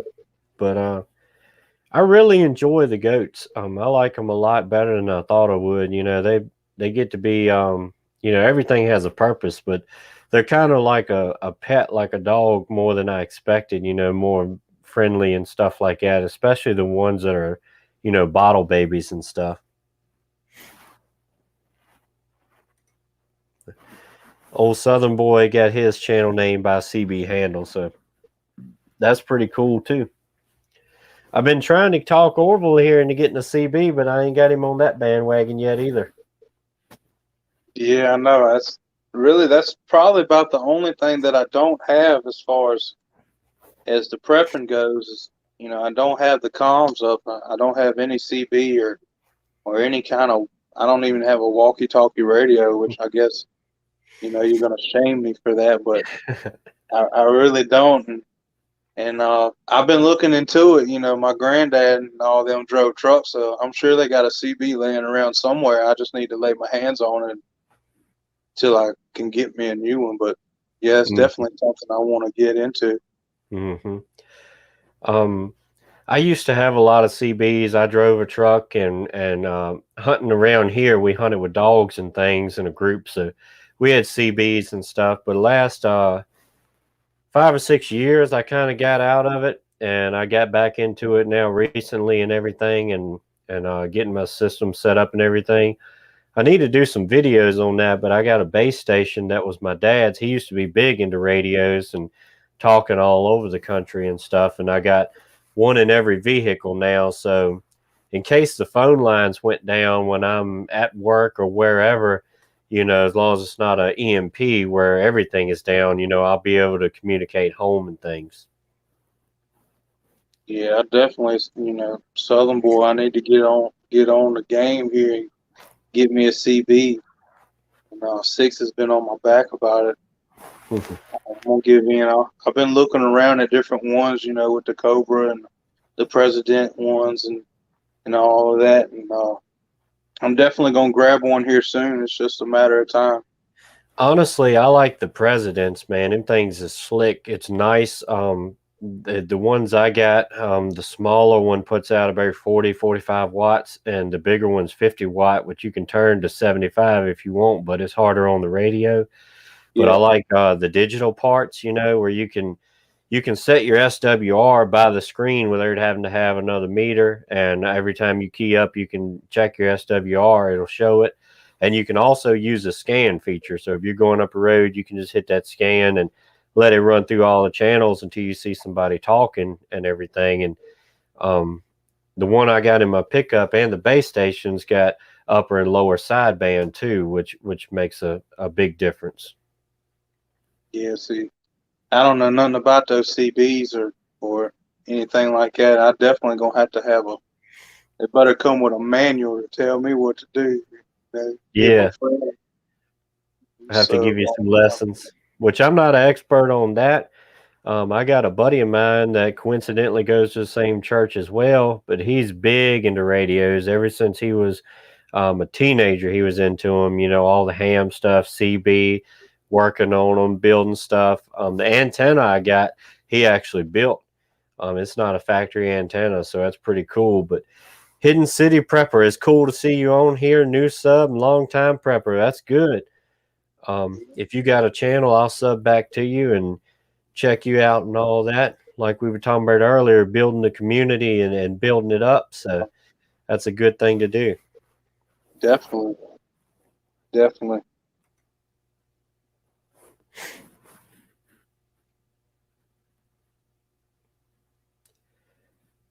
But yeah. Yeah, the ham radios, you know, I don't really know nothing about any of those radios, to be honest with you. I don't know a whole lot, but you know, the ham stuff you have to be certified and have a license and everything. And honestly, I'm going to stick with CB because doing that, you have you know, really dealing with the government too much for me. I'm probably just going to stay away from that and deal with the CB stuff. But yeah, definitely. I understand that. He said he's got 6 base stations not in use. yeah. That's a bunch. Said make a mod, and yep. I need to figure out how to do that. I don't think I can do it right now in the middle of this stream, or at least I don't know how. I think I can go back on my actual channel page later and add moderators. I think I seen that in one of the settings. Like I said, honestly, I don't know a whole lot about this stuff and kind of diving in head first and everything, but I'll have to check that out. I do need some moderators to kind of help things, you know, flow and everything like that. That's the 6 shoot away is to dive in head first. Pretty much. Yeah. Just like everything in the homestead here and building stuff, I don't talk about it long or plan it out. I just go for it, you know. Same way with the, you know, smokehouse, greenhouse, everything. When it pops in my head, I just go for it. Yeah, 6 of them, they processed all them hogs. I bought 10 pounds of that sausage from him. I'm gonna tell you right now, that was the best sausage I ever had, I believe. And you know, everybody that got some here that I'm connected to, they said the same as well. Matter of fact, I still got about 4 pounds in the freezer, so you know, looking forward to one of them hams you got hanging over there.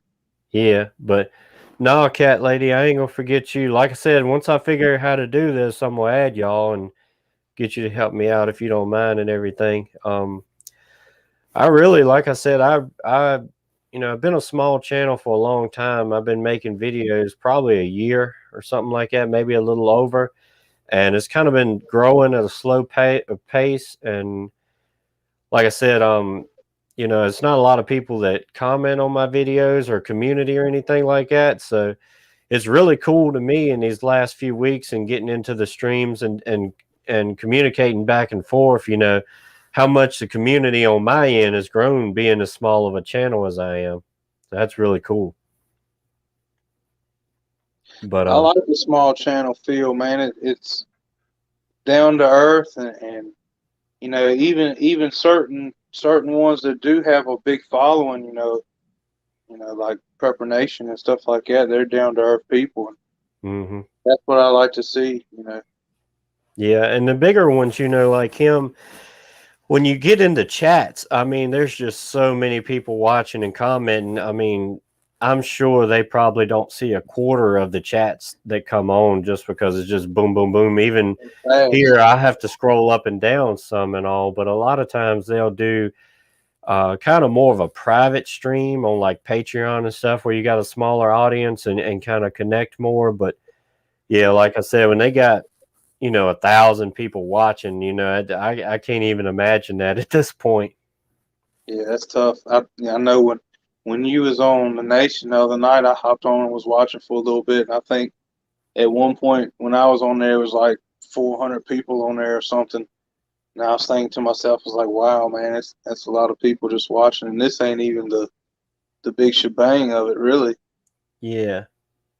Southern Boy, on that, I just hit the dots on the StreamYard here, and it's showing put user in timeout or block user. So I don't think I can do it using StreamYard here. When I do one on normal YouTube, I may be able to do it that way, or either be able to add y'all just in the on my page type of thing or something. But it's not letting me do that here unless it's just something I haven't figured out yet. But like I said, honestly, I know Prepper Nation uses StreamYard and Grim does, and I've been on theirs and used it, but I had never done it myself. So I watched a couple YouTube videos today on how to do it, and that's how this started. I called him and texted him or whatever and be like, I'm trying to figure this thing out. I'm gonna send you a link, see if it works, and we kind of went from there. It's definitely good to figure that stuff out, though. I mean, even when I was trying to get on here with you, I had to update certain things on my phone and all this and that, and we finally got on, and I'm really enjoying it, man. It's a good time, good folks. Like we were saying earlier, we started off doing this, and when I was trying to add him in, his icon, everything would come up in the bottom in the green room, but it would just show loading, and then it would kick out and come back in and things like that. And we were planning on doing a live stream tonight on it, but the thing of it is we were trying to get all that on there, and I seen my wife pulled up my channel page, and it was showing that live stream with Orville Gregory to start in a few minutes, and it ended up being like an hour of going back and forth like that. And I didn't know that was put on YouTube yet. That I thought it was just private since we hadn't published it yet. So I had to go on there, and that's why I titled this one "Having Technical Difficulties" and planning to do it if everything went smooth, because we got this set up, got him in here, and everything was working. And another video I watched showing you how to go live on YouTube through StreamYard was saying something about having to set it up for 24 hours before you can use it. So I was like, I hope we don't set all this up and then that pops up. So that's why I titled it what I did, because honestly, I didn't know what was going to happen. But I think we got it going now. That's right. Yeah, James, the Southern Prepper. That's fine with me. I don't have any problem with it. Plug away. That's another thing that which I guess some of the bigger channels, I can understand how they don't want people to promote their channel or plug and during it and everything like that, because it gets kind of spammy and everything. But at this point, I don't have any trouble with it. Being just a few people in and stuff. I can understand on their way, but I want to grow my channel enough. I think I can do it at like 1,000 subscribers to be able to have a community tab and to be able to make written posts and things like that. So a lot of times I find some smaller channels and stuff, I know Orville here, but he has a smaller channel. And it's another one that I watch. It's not really prepping, but it's the Shredder Knife Reviews. It's this guy and his son, and they do reviews on knives and everything, and they got a couple hundred subs now. But I made a video a while back talking about them being like, hey, check them out and stuff. But I really like to be able to put stuff like that in the community tab and to make a written post and kind of plug some people, because like I said, I'm not a big channel. I'll probably never be huge, but I definitely would like to help the smaller channels like me out and whatever way I can.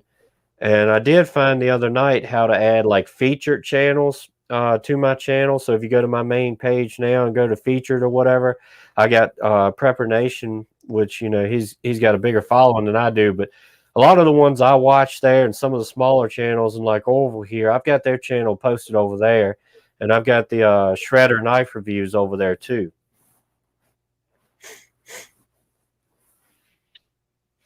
The old homestead and prepping. I like your channel because you show a lot.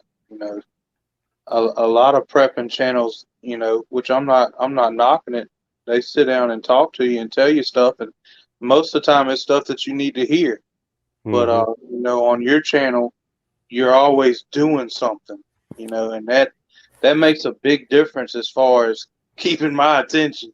I like that. I like to see you on there doing stuff, and then you got your family involved. You know, those little babies. And, I mean, they're just precious little girls, and all of that together. That's a good thing right there. That's what I try to do. A lot of times, I'm not saying they're not preppers or don't know what they're talking about, but a lot of times there'll be videos. Maybe they won't even show their face. They'll just show you them talking over pictures and things. And a lot of them, even if they do show themselves, they're just talking about stuff. They don't show prepping or how to prep or homestead stuff and all that. So I try to show as much as I can to, kind of give you some real world type of deal, because when I learn stuff, I'm the kind of person I can learn by watching. If I watch something, then I can pretty much do it versus over reading or things like that. So I try to do that, and it also kind of proves, later down the line, if I make a video sitting here talking to you about growing a garden and somebody's like, well, prove it. I ain't seen no garden. You can go back a few videos and, it's like, here it is. Even over the summer, last year when we had the garden, we just decided we were going to do it. So we pretty much tilled the land and planted right there. So we had a lot of weeds and a lot of grass that we just couldn't control this year. And I mean, I made some videos showing that. I mean, I had terrible grass in some spots, but I still, got a harvest out of it. Maybe not as much as if I would have been able to maintain it better. But I mean, that's the way real life is when, me and my wife both work full-time jobs and homestead and prep on the side. So sometimes this things are just getting neglected. But on feeding the animals, if SHTF, really, I advise to have as much stocked up as you can, feed and veterinarian things. That's one thing I need to stock more. But right now, my chickens are in pens. And if I couldn't get anything else, I would probably let them free range and try to protect them as best as I can. And probably the goats too. I would try to move them around and like tie them in different spots in the woods and stuff, because we live pretty rural. It's a pretty good amount of land around. And, if nothing else, you can go cut, bushes and weeds and tree branches and stuff like that for them to feed on. And when you have your garden coming in, whatever is rotten vegetables and throw away. And when the garden's done, all your vines and stuff you can throw away to them. So honestly, that's probably about the best advice I got on that. If you have the land to do so, if you have a small space and don't have access to things in nature like that, I would just try to stock as much feed as you can and try to be prepared that way. Like I said, I want to raise more field corn this year and build a corn crib to store it in and get one of those shellers or whatever, where it when the kernels dry out, it plucks them off the ear of corn and stuff like that, where at least you'll be able to feed them, shell corn. So yeah. James here said he's starting out, and I feel you on that. And like I said, I don't think I've subbed to you yet, so I'll have to find you and sub to you and try to share you and plug you out too. And definitely hands on too. That's what I enjoy. When you watch somebody that's actually showing you that, it makes you feel like they know more about what they're talking about, that they've been there and done that. Yeah, definitely. When like you say, you got your hands on it right there in front of you, man. That's the kind of content I like to watch, which, don't get me wrong, I've watched my fair share of preppers sitting down and telling you what you need to do. And I understand that, and you have to have some of that to go along with it. But I like that hands-on stuff, and I'm going to check that out too myself. Mm-hmm. Because honestly, I mean, if you want to start a prepper channel, I mean, you can just sit back and talk about stuff and show pictures of, like, you need to stock water and show pictures of 55-gallon drums and, stock food and show pictures of food and stuff. But you can honestly get on YouTube and pretend to be a prepper and not have 2 days worth of preps in your house. I mean, well, they're proof, going back to like biblical stuff, the tree will be known by its fruits, and you probably know more of what I'm trying to talk about. I can't remember the exact quote, but you'll know them by their works and stuff like that. It said that you know them by the fruits that they bear. Mm-hmm. Yeah, what's going in is what's going to come out. What's in your heart and all that's going to come out. That's the same way with hard work. And that homesteading and prepping, that's hard work. I mean, you got to be dedicated to do. That's why I got this. That's been one of my favorite things that I've ever bought, because I don't like a head lamp band and everything that falls around and whatever. And I always wear a hat. That's what I like about this. It's on a Velcro patch. You throw it on there and you're good to go. 10 acres. Plan to plant certain grains. Where I can cut and feed. Self-sufficient. That's the way it's got to be, And I think for the most part, most preppers today are kind of leaning more towards the homesteading aspect of things. Really, you should, you need to be self-sufficient. That's be able to do it all. usually the prepper's long-term goal is they try to, I mean, I have preps too and everything, but I like to be able to produce more than consume. So that's why we've been trying to hit the homestead stuff. But that's usually every prepper's long-term goal, to be able to get into a place where they can do that. And I want to try to grow some wheat where I can, make my own flour and things like that, but I haven't got to that yet. That'd be cool. That'd be real cool. But yeah, I agree with that, Southern boy. And Hidden City Prepper wants to know, what's the light. I wish Olight would give me a coupon code or something like that, because I preach them like they pay me, but they don't. I even got old boy over here, a few of them, but this thing right here is the bee's knees.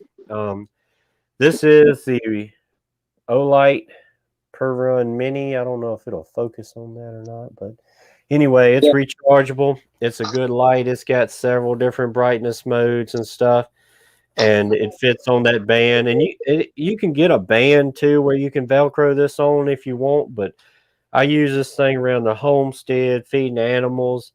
Last summer we had a lot of times we were in the garden picking with a flashlight, and I didn't have this then. I don't think they'd even came out with it yet, but I mean, that would have been a lifesaver versus trying to hold one in your teeth, But they got this one's a Per Run Mini, and you get this with it. And then they have the bigger one, which is the regular Per Run. I got that too as a backup, because this one, if you use it for a long time, it'll die out. And then you can just take that other one. It's, bigger and heavier, but it lasts longer, and the clip still fits in there. So that's one reason I like that one so much. Yeah, he's definitely on the Olights. And, I got one. This one just come out of my battle belt. Now, this is the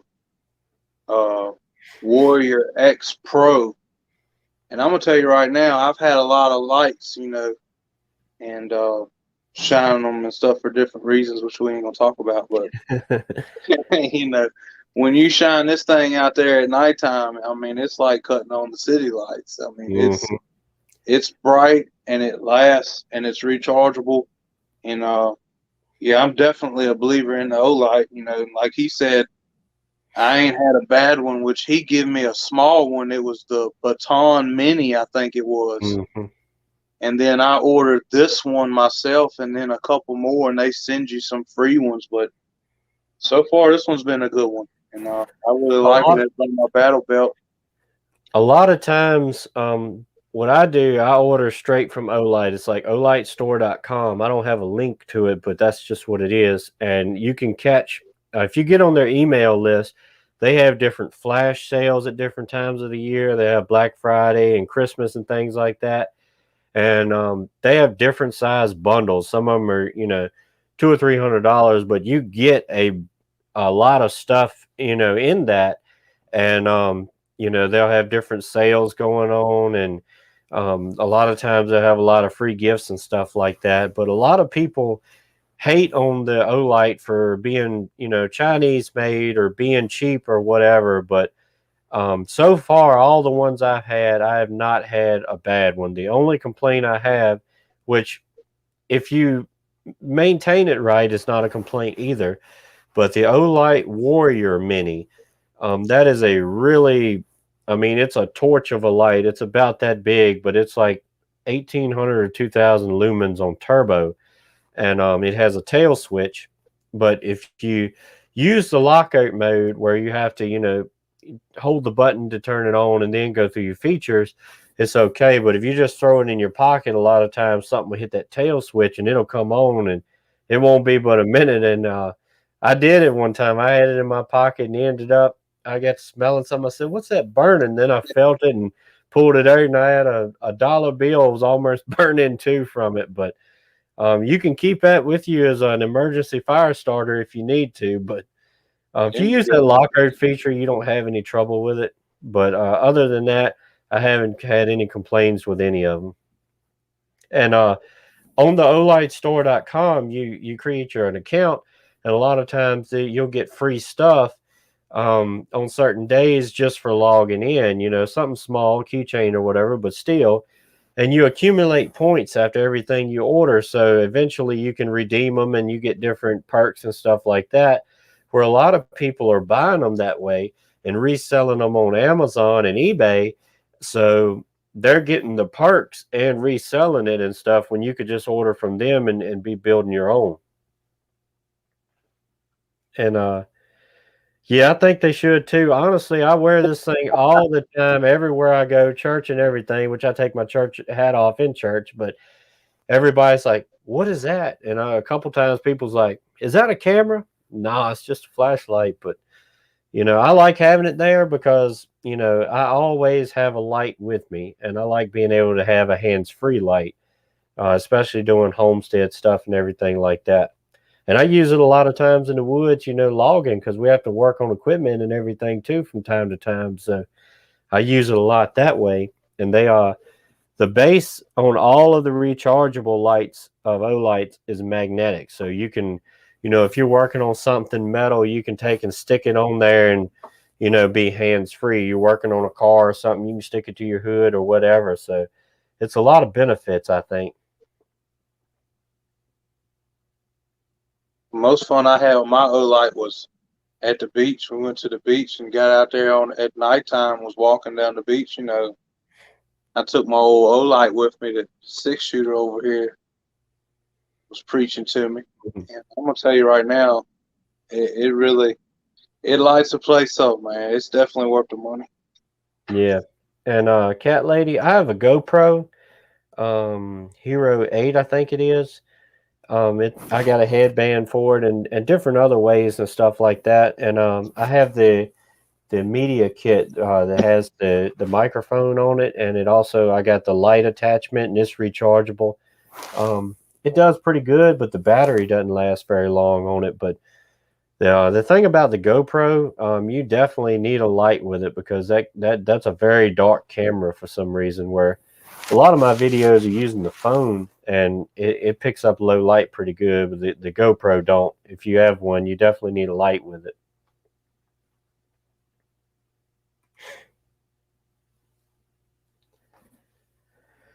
The GoPro is just an action camera. I'm not sure when they came out, but they've made a lot of them now, and it's made to attach on things like on bike helmets, doing mountain biking or skateboarding or things like that. And they make a headband where you can put it up here and angle it or whatever. They make a chest rig where you can put it here and things like that. A lot of people use them doing things like that.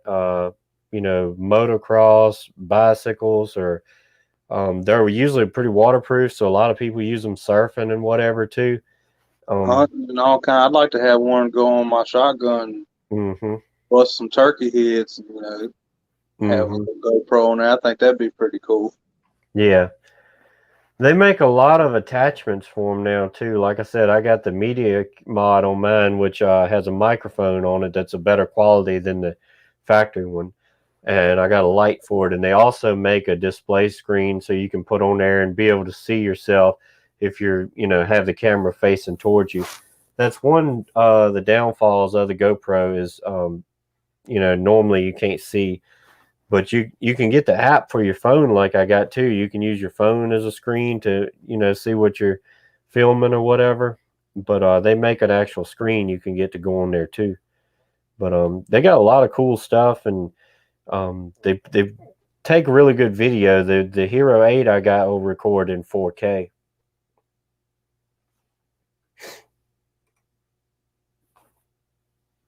Oh, GoPro. I need to get me some stuff like that. We was just talking about the other day at church. I've been talking about buying me a laptop for ministry stuff, and then Shooter over here was showing me the webcam and all that stuff. So I'm gonna try to invest in some more technology type stuff too. Make some more content, send out some videos and all that. It definitely helps. Like doing this live stream here, I could do it on my phone, but it would be so hard to be able to read the comments on that tiny screen and everything. So that's one thing I like about the laptop. For long, you'll have a big TV monitor right here in front of you, and one over here on the side, and then another one for the comments on the other side. And, then you'll have your 10 on your head and all that. Probably so. The other day, I did get my wife to get me a little better studio chair here. I did have the like $15 Walmart one that didn't tilt back or anything, so it's a lot more comfortable here. I can kind of kick back a little bit, and I know you got a comfortable chair over there. Oh yeah, I'm sitting over here in the lazy boy in my living room. Yeah, I got you set up on a little bench stool and that little pod you give me to hold my cell phone up. So that's what I'm rolling with this evening. And on that, it depends on what you mean for a long gun. If you mean like a hunting type or longer range, honestly, I have a 30-06 Browning semi-automatic, the BAR, and that's an older gun. My dad had it, and he killed a lot of deer with it, and he gave it to me now, and I've killed a few with it too. It's a really nice gun. I wanted to get a 308 bolt gun for more accurate stuff, this year for hunting season and everything, but everything just went so crazy and you couldn't find the ammo for it. So I figured I didn't need the gun if I didn't have any bullets for it. So I didn't get that. And as far as a primary, I just got a 5.56 AR that I like a lot. It's Palmetto State Armory, and that's what I use normally on that. And definitely for the sidearm, I'm a Glock guy. Usually I carry a G17 now normally. How about you over there, Orville? Well, for the hunting, that's what I got. I got a 308. It's a Remington 783 model. And the reason I went with that one because it's a cheaper gun. I mean, it was like $300 brand new. It's got the free floating barrels, all synthetic stock, come with the scope. And I love Remington. I like Remington shotguns and stuff like that. I got several, but that's what I use for hunting. I really like it because if you take it out in the rain, I don't care. If I drop it or it gets scratched up, I don't care. And I just go buy another one for $300. I'm not out of anything. So that's why I like that for the hunting type stuff. And of course, I got the 5.56 myself, and it's a Ruger. And I'm a Glock guy too, so I got the 17, which I started out with the 4.5. He was making fun of me about how fat and slow it was, this and that. Which really accuracy-wise, I shoot better with the 45 for some reason. I don't know why. Maybe because I'm fat myself, or I don't know. But it fits my hand good, and that's what I like. But I switched over here recently to the 17, and we've been trying to do the same type of deal. He started out with it was a 300 Blackout, I believe, right?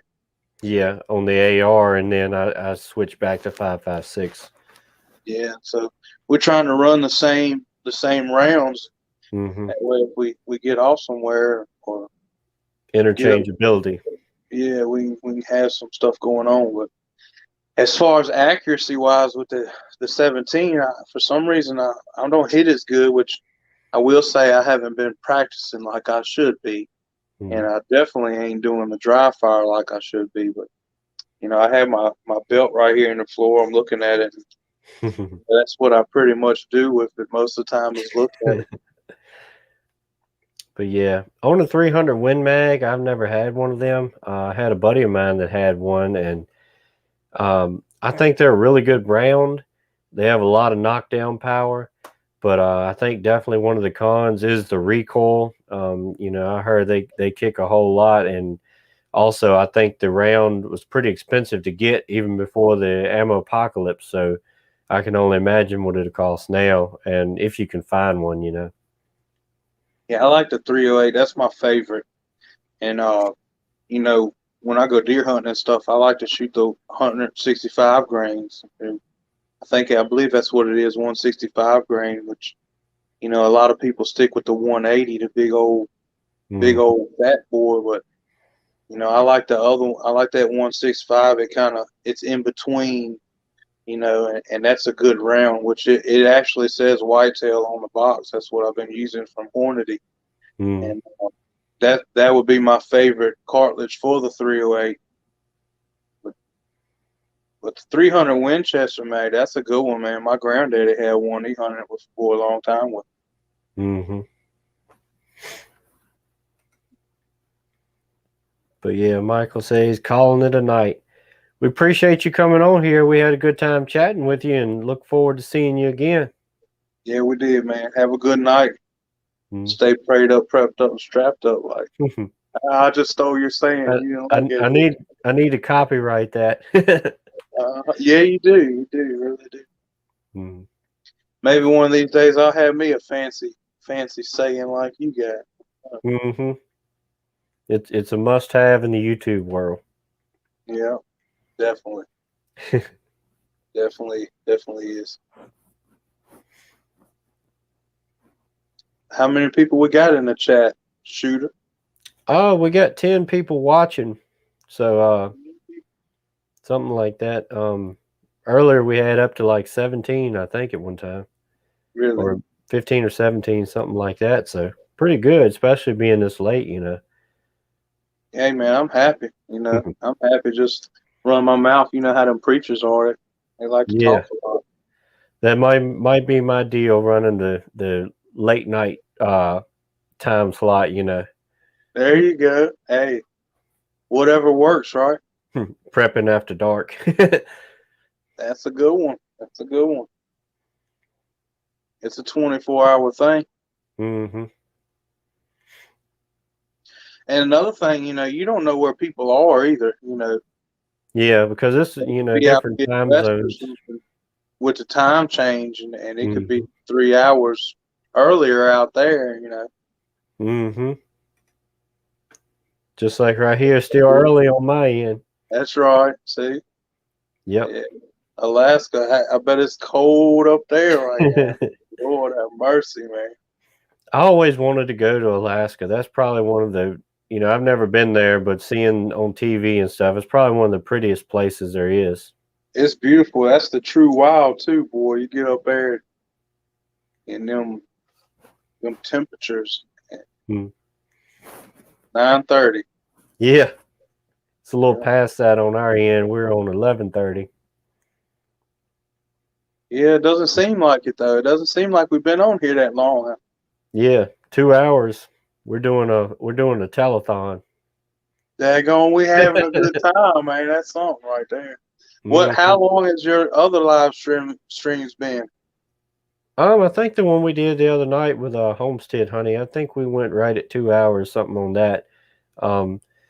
Which was surprising, usually my videos are anywhere from 5 to 15 minutes on a long one. So,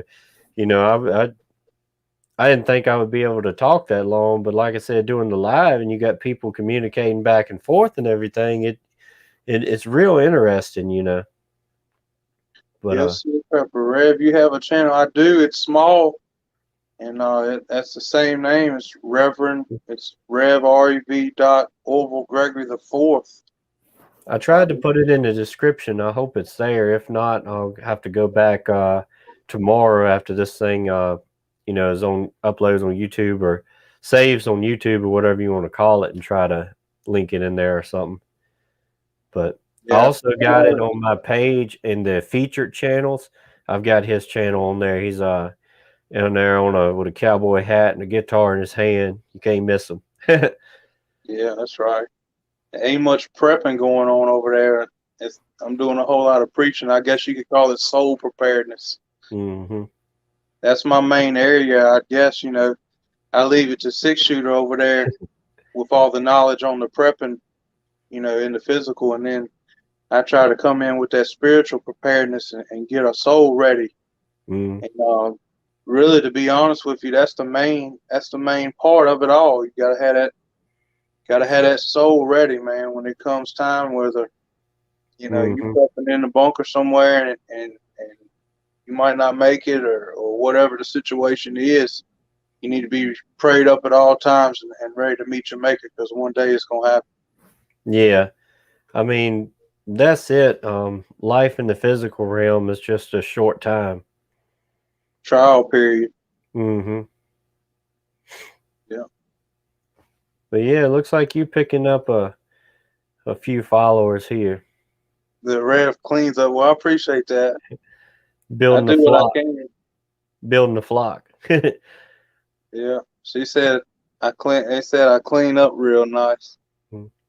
Yeah, you was talking about taking that shower earlier, but I said it wasn't gonna help. Maybe I was wrong. Yeah, 6. He sent me a message like, "You ready to go on?" I said, "Man, I gotta hop in the shower and tame this mane I got. I can't be getting on there looking all funny, man. I gotta have that thing right." Yeah, you need to go find that cowboy hat. I got it right here. I could throw it on for you. Is it too late for non-believers? As long as you got breath in your body, it ain't too late. It's never too late, and you ain't too bad. I'm gonna tell you like that. Just to share my testimony a little bit. When I was young, I ran away from home, and I was living with so-called friends and doing things like that. Did drugs and drank real bad, and just done a lot of stupid things that I'm not proud of. And which my family's been preachers, and I knew the right way and all that, but I ran from it and just was hard-headed. But one day the Lord reached down. He reached down for me because I never got too bad for God. He still loved me, and my family still loved me, and had people praying for me. And if it weren't for that, I wouldn't be sitting here today. I'd either be in a box or a cell one. But yeah, I think, what can we say to those who don't believe yet? Well, we can say this right here.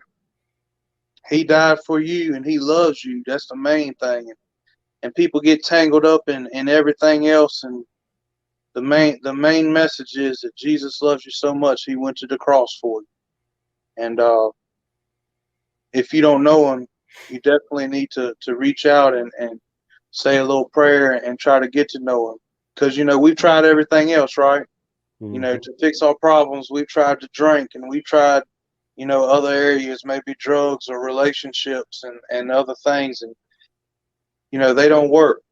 But if you try Jesus, I guarantee you, that's one guarantee I can give you. You'll never look back, and you'll never regret giving your heart to the Lord. That'll be one regret you won't have. Mm-hmm. Non-denominational born again Christian. That's all that matters. Amen. Honestly, I couldn't really tell you one denomination from the other, what they believe or practice or whatever. I just, try to follow the Bible and be in a church that follows that. And, that's all I'm worried about, because honestly, I don't think Jesus was in any part of a denomination. He just, follow God, follow the Father, and you follow Jesus, and that's all you need. You don't, all the other stuff is just man traditions. Yeah, the night I got saved, my grandmother was preaching a revival, And of course, I was going to church to revivals and stuff, and regular church on Sunday. But I wasn't living right, and I wasn't really truly saved. Well, she get the altar call, and I'm gonna tell you right now, we was in a Pentecostal church that night, and they was praising God in there, and I'm just gonna leave it at that. And she get the altar call, and the fella in front of me, he turned around and looked at me. He said, "All right, you going up there? It's your turn." I kind of looked at him and laughed. I was like, "No, bro, you go. You need it." And he turned on back around. And about 2-3 minutes later, he looked at me again, and he looked different. When he turned around, I knew it wasn't him. I knew it was the Spirit speaking through him. And he said, "You mean to tell me that there's nothing that God can do for you?" And I'm going to tell you right now, y'all, when he said that, something broke loose in my soul. And I ran to the front, and I gave my heart to the Lord. And I praised the Lord real hard that night. I laid a pack of cigarettes at the altar, and, I quit doing certain things that I was doing.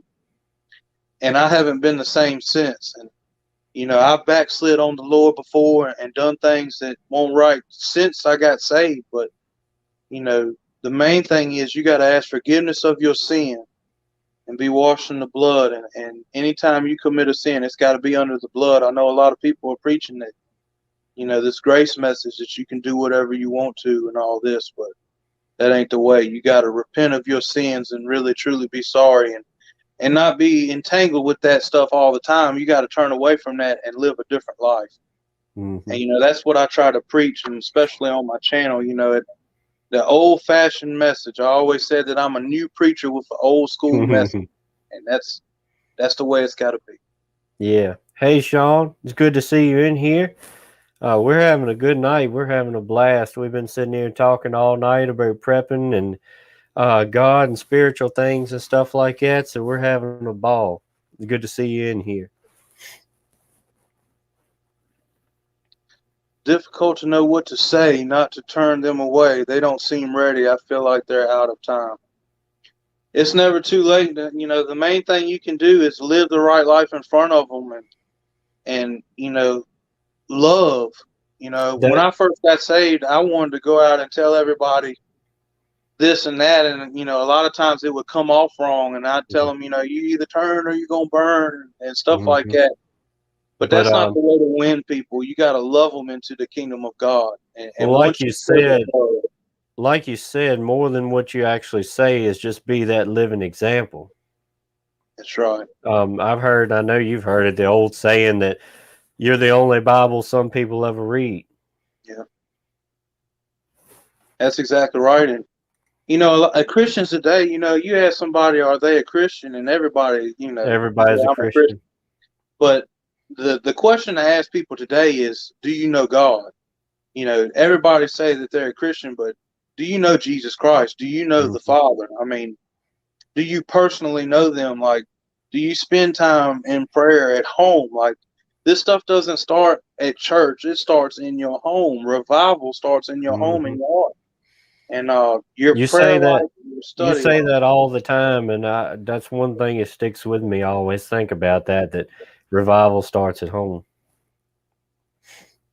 February 4th, 2020 was my last day as a cog smoker. Just hit my 1 year. Congratulations. Yeah. She got the cigarettes. Yeah. That's good, really, though. to be honest, that was my hardest thing. I used to smoke, and out of the alcohol and everything else, cigarettes was the hardest thing to give up. I mean, it was tough. But the way I overcame that in my life was, man, I would study certain scriptures, and then when that temptation arose, I would speak that thing out loud, not just to myself in my head, but I wanted the devil and myself and everybody to hear it. I wanted to know, hey, this fella ain't playing. He's speaking the word. And when the devil came to Jesus, that's what Jesus done. He spoke the word of God, and it was the word speaking the word. So the word has power, and if you speak it out loud, it brings authority.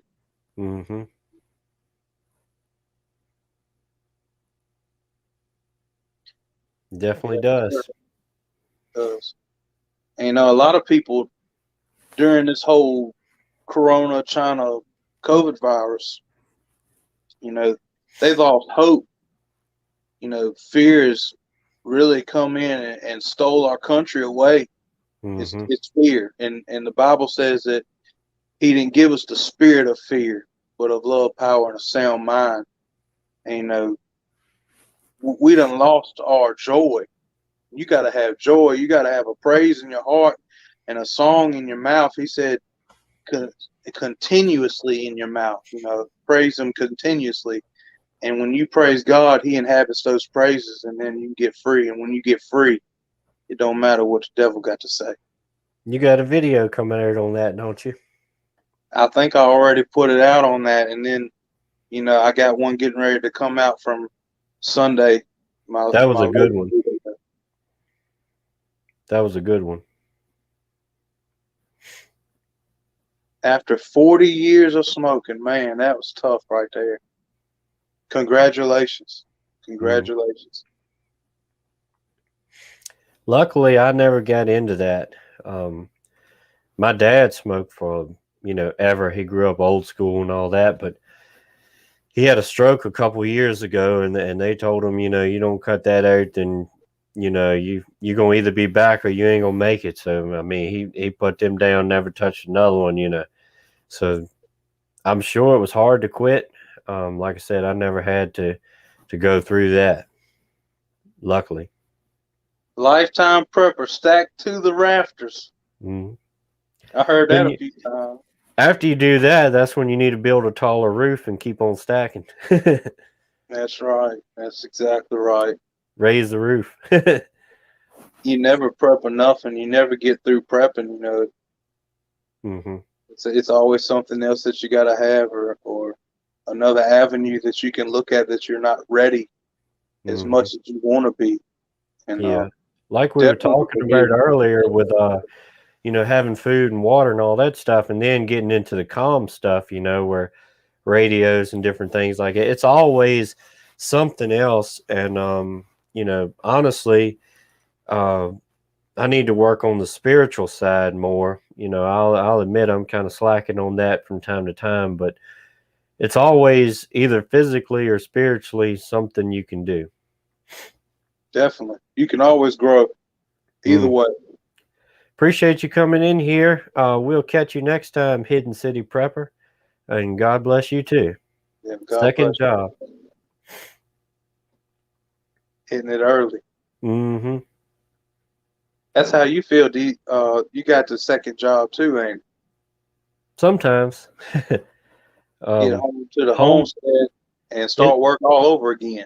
Yeah, it's like a second job sometimes. It's definitely a hobby. I say it's definitely a hobby.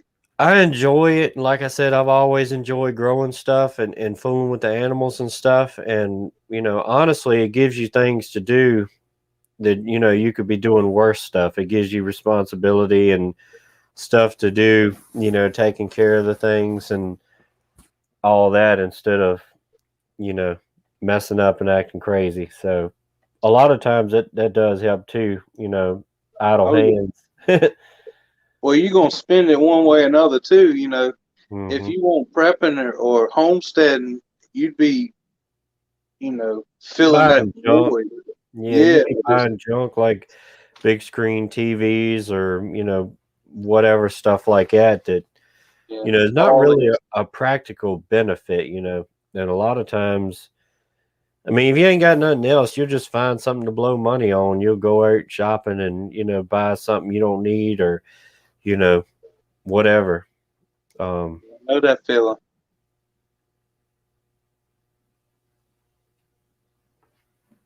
Definitely know that feeling. Work at home on my company. I'm a night owl. I used to be a night owl too. Then I got married, and my wife most times she want to be in bed by 9 o'clock. So you got to keep them happy. I reckon. I like to go to bed early, honestly, but since we had kids, a lot of times that don't happen, and you get in a routine. Basically the only time you get to do whatever or spend time with your spouse or whatever after the kids go to sleep. So, honestly, we've gotten in a night owl routine now, and it's hard to break sometimes when they go to sleep early, and it's like, you know 8:30, 9 o'clock, and it's just like, what do I do now? You can't make yourself go to bed early. Yeah. I was like that the other night. We laid down. I mean, it was Saturday night. I had to get up early to go to church, which, we drive an hour and a half to get to church, which is worth it. But Hmm. I couldn't go to sleep for nothing, man. I stayed up half the night. I think I was in here eating a boiled egg at like 1 o'clock in the morning. Like, what are you doing in here eating boiled eggs at 1 o'clock in the morning, you fool? I believe you're gonna stay up half the night tonight too. Well, I drank a cup of coffee before we got on. I had So, one during. yeah. Kids grown, I'm gone. I'm on. Yeah, that's definitely a good thing, not having to have a boss. Mhm. I used to paint houses, and I work for the post office now. So most of the time I get out in my little mail Jeep, and once you get out of the post office from casing your mail, you kind of your own boss as long as you ain't messing nothing up. But I like that feeling. That's one thing I like about what I do with the logging and everything. I get into piece of equipment or whatever, or even if I'm on the ground running a chainsaw, you pretty much by yourself. I mean, it's a couple of people around, but it's definitely not a public job. I wouldn't like a public job too well. Just my personality, I guess. Oh, so well, I'm a people person. Being in the ministry and preaching and stuff like that, I love people. I truly I love to be around people, and I'm a people watcher. Like I notice the little things, like small things that people overlook. Those are the things that I notice, and when you notice the small things about people, that shows the big things in their lives. And I noticed that, and I just love being around people and trying to help folks too. Got to That's drive pretty just cool. over 6 miles to a tiny barley man part-time PO. Barely man. I got that. Yeah. I don't I think just started. I'm not quite that rural, but maybe one day. I just started with the post office last year. Actually, February this month, I've been there a year. I'm a rural carrier, and I love my job. I was a painter before, and I like to paint, but being a preacher and a painter, you know, the environment on a construction job just really wasn't what I wanted. I was doing it because that's really all I know how to do is paint Mhm. houses.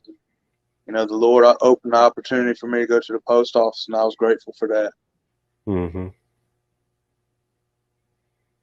Yeah, they say most painters is drunks. I'm over here, preacher man. It's kind of funny sometimes. You're known by the company you keep, is what the old Mhm. folks said. Yep, So, I've heard that forever. yeah, birds of a feather flock together. Mhm. Yeah, my grandma's told me that time and time again. She always tells me that like spirits attract like spirits too, and that's the truth. Mm.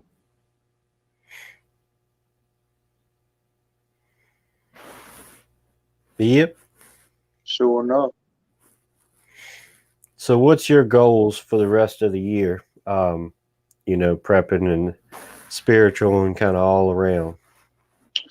Well, first for the spiritual part is my prayer life, you know, which I do pray, quite a bit. And I want to further my prayer life and my walk with the Lord in that area, which, Mhm.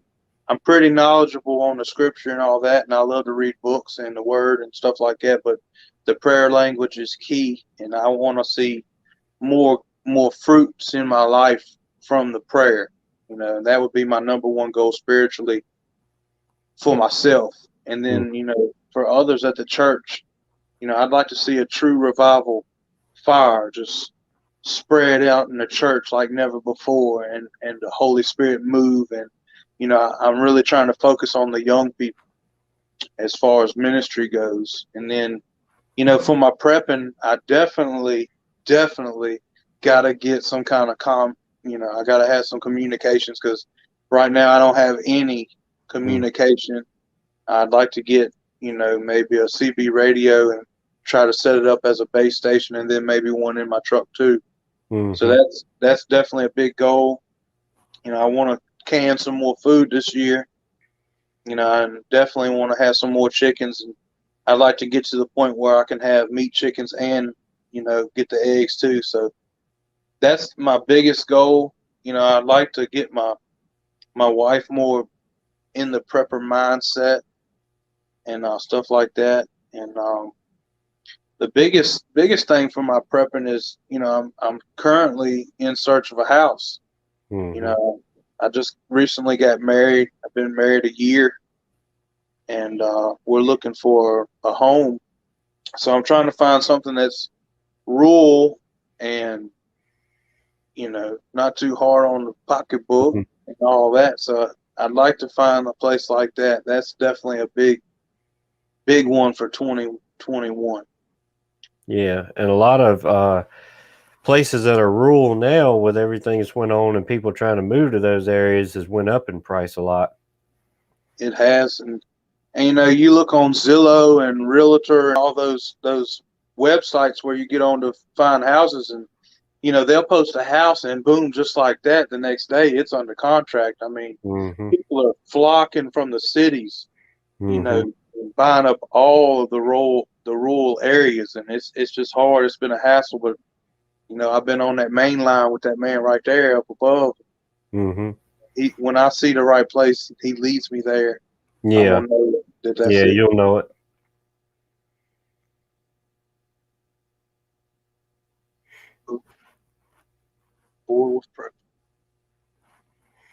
And that's one thing I'm pretty lucky with. My wife is on board with it, and probably just as much as I am. So we've, definitely been good with that. And she really enjoys the goats. I think that's her favorite thing. And we just got that bottle baby, maybe a week ago, something like that. And that's definitely her baby.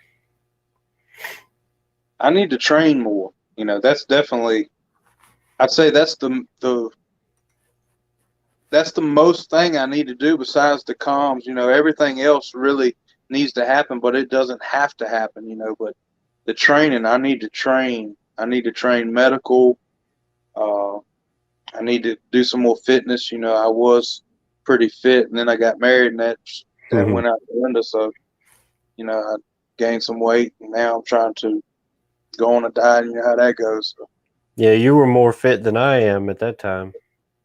Yeah, I could run. I like to run. I enjoyed it. I could run 5 miles and keep running. But today I'd have a hard time running 5 minutes. Just with work and getting married and this excuse and that excuse, I haven't done what I need to be doing. It is definitely something that you can slip on. I know if I go a couple weeks without, working out, like I said, me and my buddy would get together about once a week and stuff. And, if I miss a couple, usually he still works out once a week regardless and everything. But a lot of times I don't, if we miss for whatever reason. And, when we get back into it, he'll just stomp me. My wife, she really doesn't care what I spend on. That ain't really been too much of a fight. It's just, getting her interested in those things. She's a bit of a girly girl. That's fine with me. But I would like her to. But she backs me in all the prepping things. She's not against it, but just not in it. Like I am. And that's still a big thing is having that support either way, whether they are or not. But yeah, it's good to see you on here, Yard Birds, and we'll catch you next time. Hopefully you enjoyed it. Have a good night.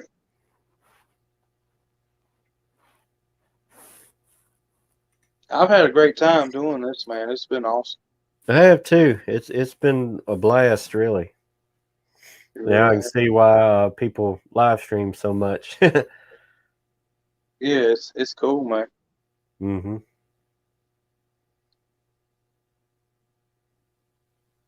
Yeah. Well, we're about 2.5 hours in. It's striking midnight here. You ready to hit the old hay? I think we can call it a night there, 6. Mm-hmm. All right, y'all. Well, we appreciate you coming on here. We've definitely had fun, and we'll definitely get together again, get Orville back on here, and, y'all go check out his channel and stuff. You got anything you want to say? I'd just like to say it was great to be on here, and all the comments and the feedback, that's really awesome. And if you don't mind, I'm going to say a little prayer for everybody that's been watching and everybody that hopped up on here, and maybe it'll bless you, and I hope it does. So, Lord, I thank you for the opportunity that you give us to go on the air and change lives, Lord, because that's what we do. That's what we try to do. Lord, I ask that you reach into each and every home that's been watching tonight and that you would bless them. Lord, if they don't know you as a personal Savior, I ask that you would reach down and that you would show yourself and reveal yourself to those people, Lord, that they would come to know who you are and what you can do in their lives. Lord, I just thank you for the life that you've given us and everything that you're doing for us. Lord, we honor and glorify you tonight. In Jesus' name we pray. Amen. Amen. All right, y'all. Well, hopefully we'll see you next time. Hopefully you enjoyed it. So stay prayed up, prepped up, and strapped up. See you.